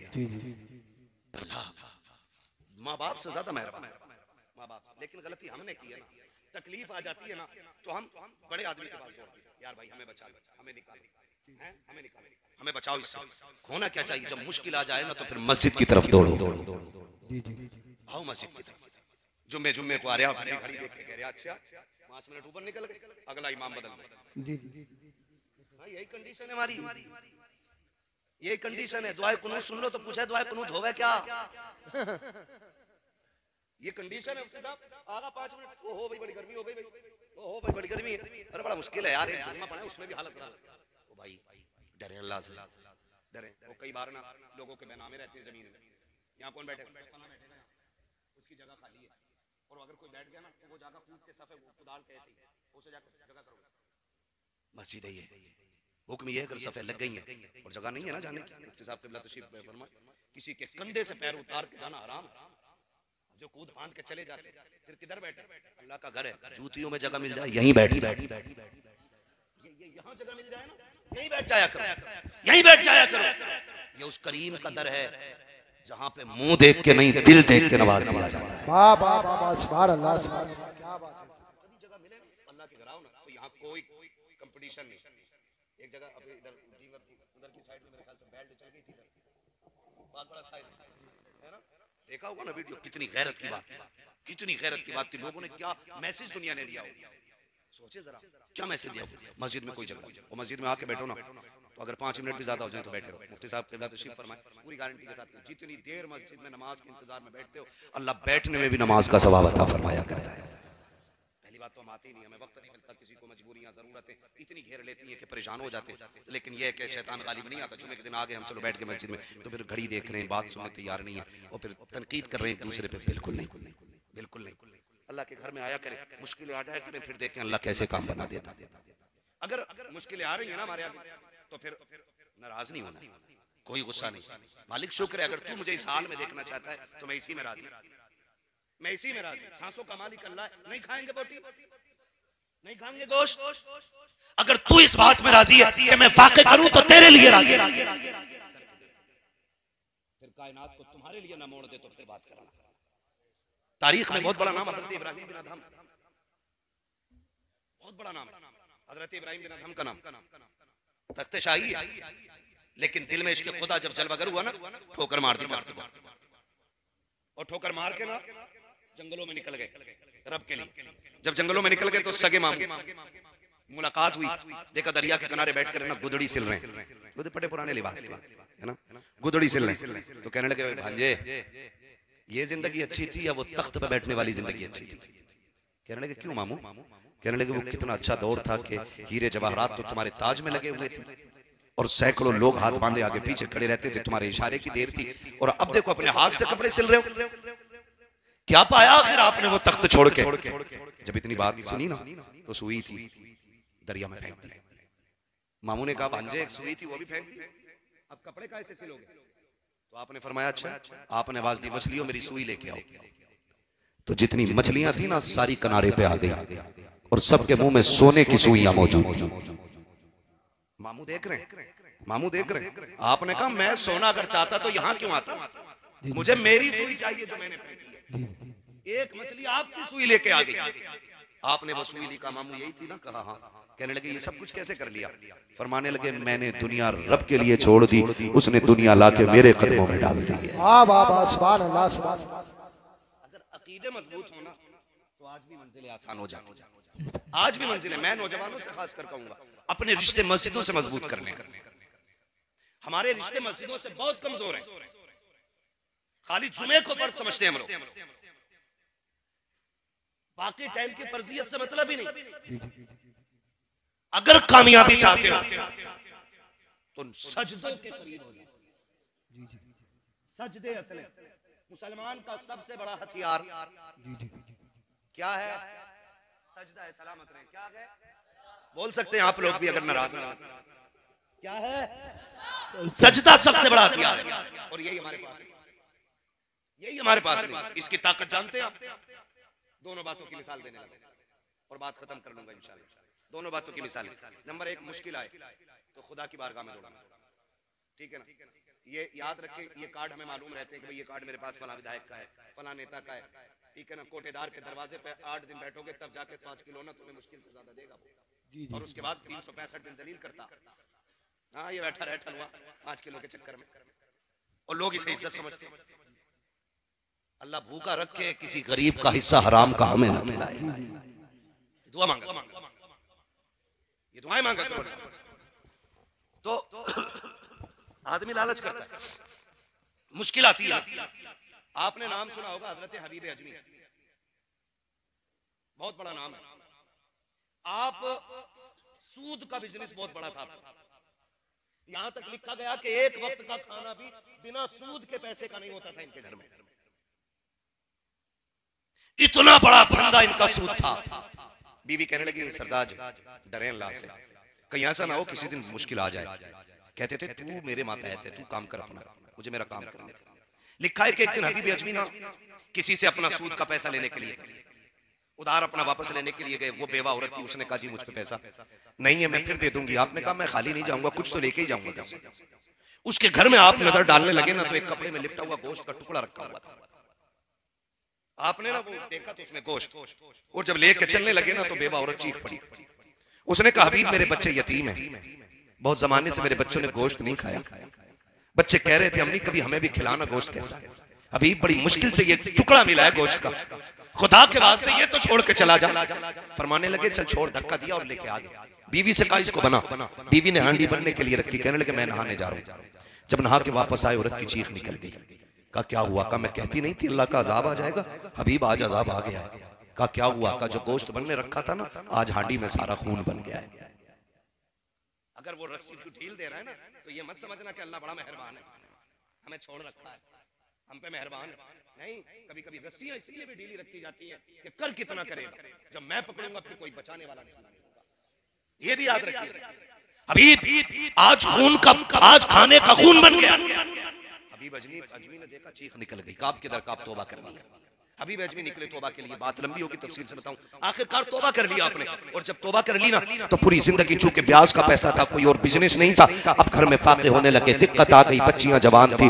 एक दिन बीवी शरीक हयात कहने लगी मेरे सरताज। कहा जी। का बात यह है कई दिन का फाका हो गया है, बच्चियां जवान है, किया जाए, बच्चियों की भूख नहीं देखी जाती है। का फिर कहा जाके कोई मजदूरी तो कर लो। हबीब कहते हैं कौन मुझे काम देगा? देख मेरे बाल सफेद हो गए, कमर झुक गई है, कौन मुझे काम के लिए रखेगा? का निकलना रब का नाम लेके, जब निकलेगा कोई ना कोई रब इंतजाम कर देगा। हबीब अजमी ने घर से थैला लिया और मंडी की तरफ जाने लगे जहां मजदूर खड़े होते थे। और जब मंडी की तरफ जाने लगे घर से निकले। बीवी ने कहा हबीब ठहरो तो सही। बीवी ने कहा ठहरिए। कहा अब क्या बात है? उसने कहा इया का वल हराम, खबरदार खाली लौट आना, लेकिन हराम का मिले तो आज भी लुकमा ना लेके आना। हम और बच्चों को 1-2 दिन फाके से पाल लेंगे, लेकिन हराम का एक लुकमा मत लेके आना। इतना सुना हबीब आंखों में आंसू लेके मंडी में आ गए। आके मंडी में खड़े हो जाते हैं। लोग आए, सबने ताकतवर जवान मजदूरों को लिया। लेके जाने लगे। हबीब आगे बढ़े, कोई मुझे क्यों नहीं लेके जा रहा है? आप कहते मुझे भी ले चलो। एक नौजवान ने कहा, बड़े मियाँ क्या करोगे तुम, तुम्हारी उम्र तो देखो और फिर काम देखो, मंडी में आके खड़े हुए क्या कर पाओगे? आप कहते हैं सुन, अगर मैं आराम करने की स्थिति में होता तो बाजार में आके ना बिकता, अगर मजबूरी ना होती तो मैं यहाँ मंडी में आके खड़ा ना होता, मुझे ले चल, 10-20 रुपए कम दे देना। उसने कहा जाइए, आप काम के लायक नहीं है। अल्लाह अकबर। इतना सुना, हबीब अजमी की आंख में आंसू आ गए, बंदा चला गया। आप मंडी में खड़े रखे, सूरज चढ़ते चढ़ते जब सर के करीब आ गया, आपने साये को देखा, जब साया तो मेरे बराबर हो चुका है, आप परेशान हैं, जाएं तो कहां जाएं? घर जाते हैं तो वो जो थैला उम्मीद पे लेके घर से आए थे वो आपको वापस नहीं जाने देता है। फिर सोचा किधर जाएं, सामने मस्जिद का दरवाजा नजर आया, आपने दौड़ लगाई, मस्जिद में गए, वुजू किया, 2 रकात नमाज अदा की है और फिर रो के कहते मेरे परवरदिगार, ये दुनिया वाले मुझे काम के लायक नहीं समझते हैं, इन्होंने मुझे ठुकरा दिया है। ए मेरे परवरदिगार, मैंने तौबा कर ली है, मैं कभी हराम बच्चों को नहीं खिलाऊंगा, मेरे मालिक ये तो मुझसे काम नहीं ले रखे हैं, मैं तेरे घर में आ गया हूँ। ए अल्लाह, मैं तेरे घर में झाड़ू लगाऊंगा, मैं तेरे घर की मजदूरी करूंगा, मेरे मालिक इतना दे दे कि मेरे बच्चों की भूख का इंतजाम हो जाए। रोते रखे, शाम तक मस्जिद की सफाई करते रहे। शाम आई है, हबीब घर आते हैं, बीवी दरवाजे पे खड़े होकर इस्तकबाल करती है। बीवी ने खाली थैला देखा, कोई जुमला नहीं कहा था, कोई गाली नहीं दी थी, बल्कि कहा था आइए मेरे सरताज, आपका इस्तकबाल है। घर के अंदर लाई है, वुजू कराया, लिटा दिया। जब आराम से शोहर लेट जाता है, फिर बीवी ने पूछा था सरताज बताओ तो सही, काम के लिए गए थे, क्या हुआ? का काम तो मिल गया है, का मजदूरी नहीं मिली है, का मामले थे, का इतना बड़ा मालिक कदर मिला है कि मांगते हुए गैरत आ रही थी, इसलिए मांगा नहीं था। आज का काम किया है, शायद कल मिल जाएगी। अगले दिन फिर आए, फिर मस्जिद में आके रोने लग जाते हैं। 2 दिन हो गए, बीवी ने फिर यही बात रखी। जब तीसरा दिन आया है, आप काम के लिए निकलते हैं, बीवी ने कहा या कबल हराम, खबरदार आज भी खाली आ जाना, हराम लेकर के मत आना। हबीब ने इतना सुना, रोते हुए फिर आए। लेकिन हबीब अजमी कहते हैं आज मेरी कैफियत बदल गई थी, क्योंकि बीवी ने कहा था अपने मालिक से कह देना, मेरी बीवी ने कहा कि बेटियों के उतरे हुए चेहरे नहीं देखे जाते हैं, अब फाका नहीं देखा जाता। 3 दिन मैंने काम किया है, 1 दिन की मजदूरी दे दे ताकि बच्चियों की भूख मिटा सको। जब बीवी के ये जुमले कानों से टकराए हैं, रोते हुए मंडी में आए, आके मस्जिद में रोने लग जाते हैं। हबीब कहते हैं आज अलग बेखुदी थी, अजीब बेकरारी थी, बैठे बैठे रो रहा था, चलते चलते रो रहा था, खड़ा था तो रो रहा था। जब शाम आई है, मैंने सोचा हर दिन की तरह आज खाली नहीं जाना है। का फिर कहते मैंने थैले में मिट्टी भरना शुरू कर दी, मैंने मिट्टी भरी और घर के करीब आया, मैं डर की वजह से रुक गया, आज देखूं तो सकी, घर वाले सो जाएं तब जाऊं। लेकिन कहते जब मैं दूर खड़ा हुआ, मुझे अपने आंगन से धुआं उठता हुआ दिखाई दिया। जब धुआं देखा, कहते मैं आंखें मसलने लगा, मेरे घर धुएं का क्या काम, मेरे घर तो पकाने की कोई चीज नहीं है। कहते फिर मैंने गौर से देखा, घर भी मेरा था, आंगन भी मेरा था। मैं दौड़ के दरवाजे पे आया, मेरी बीवी हर दिन की तरह खड़ी थी, उसने मेरा इस्तकबाल किया, कहा आओ मेरे सरताज। जब मैं अंदर गया, कहते मेरे घर के अंदर से खाने के पकवान की खुशबुएं निकल रही थी। मैंने कहा बीवी ये क्या है? मुस्कुरा के कहती है ये परेशान क्यों होते हो, बड़ा अच्छा मालिक है आपका। कहा क्या कहना चाहती हो? कि ये सारा खाना तुम्हारे मालिक ने भेजा है। आप मुस्कुराने लग जाते हैं। कहा किस मालिक की बात करती हो? कहा जिसके यहाँ मजदूरी कर रहे हो उसी ने सब कुछ भेजा है। आप सोच रहे हैं ये क्या कह रही है? बीवी ने कहा सिर्फ यही नहीं, अंदर आइए। अंदर गए, नेमतों के ढेर लगे हुए हैं। आप कहते हैं बीवी तुझे कैसे पता कि ये मेरे मालिक ने भेजा है? बीवी कहती सुनो, वो जो लेके आया था ना, वो एक पैगाम भी दे के गया है। कहा कौन सा पैगाम? कहा उसने ये कहा है अपने शोहर से कह देना ये मालिक ने पैगाम भेजा है कि सुन तू हमारे घर की नौकरी करता है, हम इसी तरह तुझे तेरी मजदूरी अदा करते। धारे तकबीर, धारे रिसालत, बस लगे आला हज़रत, जिंदाबाद जिंदाबाद। है तवज्जो सारे लोगों की? कहा मालिक ने कहा है तुम ऐसी मजदूरी करो, अल्लाह तुम्हें इसी तरह तुम्हारी तनख्वाह अता करेगा। तुम्हारा मालिक सजदे में गिर गए, मालिक तेरा शुक्र है। मैं आज भी कहता हूँ, आवाज आती हम तो माइल व करम है, कोई साइल ही नहीं, राह दिखलाएं किसे रह रवे मंजिल ही नहीं। सही बता रहा हूँ। लोग कहते हैं इमामों की 5000 में देखो बल्ले बल्ले रहते हैं, 5000 में मौज कर रहे हैं, 6000 में मौज कर रहे हैं, ऐसे ही नहीं कर रहे हैं। अल्लाह की कसम खा के कह दूं, अक्सर जितने इमामों से मिला हूं या जिनकी हालत मैंने जानी, मैं जानता हूं, उन्होंने मुझे बताया, कोई कहता बेटी का निकाह है, कोई कहता तनख्वाह 6000 है, 3 बेटियां जवान हो गई हैं, और फिर जब उनकी शादियां हो गई तो फिर मुलाकात होती हो गई खैरियत से। कहा शुक्र है रब का, कैसे हुई? कहा कि जब दुनिया सो गई हमने रो के मुसल्ले बिछाए और हमने कहा मालिक रात दिन तेरे घर की ड्यूटियां निभाई हैं, आज किसी के आगे हाथ ना फैलाना पड़े। कहते हैं कि अभी हमने देखा दुआओं का असर, आंखें सूखी नहीं थी, अल्लाह ने बेटियों की शादियों के इंतजाम पहले फरमा दिए गए। जब रिश्ते मुसल्लों से मजबूत होते हैं ना तो फिर 3000 में भी काम हो जाता है, फिर 5000 में भी, फिर 2000 में भी। इसलिए कि याद रखें कभी कभी बहुत सारे काम ऐसे होते हैं जो दवाओं से नहीं होते, रब दुआओं से कर दिया करता है। ठीक है ना? तो अब रिश्ते हमें अल्लाह से मजबूत करने, हमें दुख आएगा तो हम इंशाल्लाह मस्जिदों को आबाद करेंगे इंशाल्लाह। सारे नौजवानों से गुजारिश है, अब दौर वो नहीं रह गया है कि हमें कोई लकीर आके समझाए। अब हर बच्चा इतना पढ़ा लिखा और समझदार है कि नमाज हम पे फर्ज की गई इबादत है, और सबसे कामयाब वो बंदा है जिसने रब को राजी कर रखा है। इस इंतजार में ना मरना, मर जाएंगे तो बेटे 40 में करके बख्शवा देंगे, मर जाएंगे तो तीजे के बाद बख्श दिए जाएंगे। इस इंतजार में ना मरना, थोड़ी तैयारी खुद भी करनी है, खुद भी करनी है। आए दिन मौतें हो रही हैं, याद रखें ऐसी जिंदगी जिए, मर जाएं और कब्र में जाएं और कोई पूछे किसका जनाजा है, कोई बताए ना बताए, हमारे कफन से आवाज आ रही हो लहद में इश्क रुखे शह का दाग लेके चले, अंधेरी रात सुनी थी चराग लेके चले, तेरे गुलामों का नक्शे कदम है राहे खुदा, वो क्या भटक सके जो ये सुराग लेके चले। पढ़ेंगे इंशाल्लाह नमाजें, आबाद करेंगे इंशाल्लाह मस्जिदों को, ठीक है ना? और नमाज पढ़ने में ये ख्याल रखना है इमाम पे कोई टिप्पणी नहीं करनी है। आप मेरे मशवरा देके जा रहा हूँ, अगर किसी इमाम में शरीफ कोई कमी दिख रही है तो आपके बस्ती में ऐसे ऐसे आलिम मौजूद है, तो आप इनसे जाके बात रखिए, इनसे कहिए ऐसे शख्स के बारे में शरीयत का क्या हुक्म है। अगर ये बता दें कि ऐसे शख्स के पीछे नमाज पढ़ना जायज नहीं है तो उनको बैठा करके इनके सामने ला करके शरीय हुक्म उनको सुना करके उनकी छुट्टी कर दी जाए, ये सबसे बेहतर तरीका होता है। चौक चौराहे में कहीं भी रास्ते में खड़े होकर के कोई मुखालफत करके हमें अपनी नमाजें खराब नहीं करनी है। कितनी कबूल होती है कितनी नहीं है तो अल्लाह ही जानता है, जो हो गई है उन्हें भी खराब ना करें। इसलिए अपने बारे में सोचें हमें क्या करना है। मेरी कब्र में मुझे लेटना है, आपकी कब्र में आपको लेटना है, सारी तैयारी कर लें। और सबसे अच्छी तैयारी है रब रसूल की चौखट पे आ जाए और अपनी जिंदगी पे अल्लाह और उसके रसूल के अहकामात को लाजिम समझे, चेहरे हुजूर की सुन्नत से सजा लें और कोशिश ये करें लिबास भी हुजूर जैसा होना चाहिए, कुर्ता पजामा। लेकिन आज एक ऐद कर लो गनीमत नगर वालों, और जहां तक मेरी आवाज सोशल मीडिया के जरिए जा रही है, ऐद करो कि हम इजराइल का कोई भी प्रोडक्ट यूज नहीं करेंगे। वादा करते हैं इंशाल्लाह। हाँ, मैं इस वक्त समझता हूं कि इजराइल के कंपनी का पानी पीना भी खून पीने से ज्यादा बुरा है। ये हकीकत है जो मैं कह रहा हूं। इसलिए खुदा हमें एहतियात करनी है और वक्त भी काफी हो चुका, 1:30 बजने को है। बस आखिर में हुजूर का शजरा बयान कर देना है, ठीक है ना? अब जरा बोल दे सुभान अल्लाह।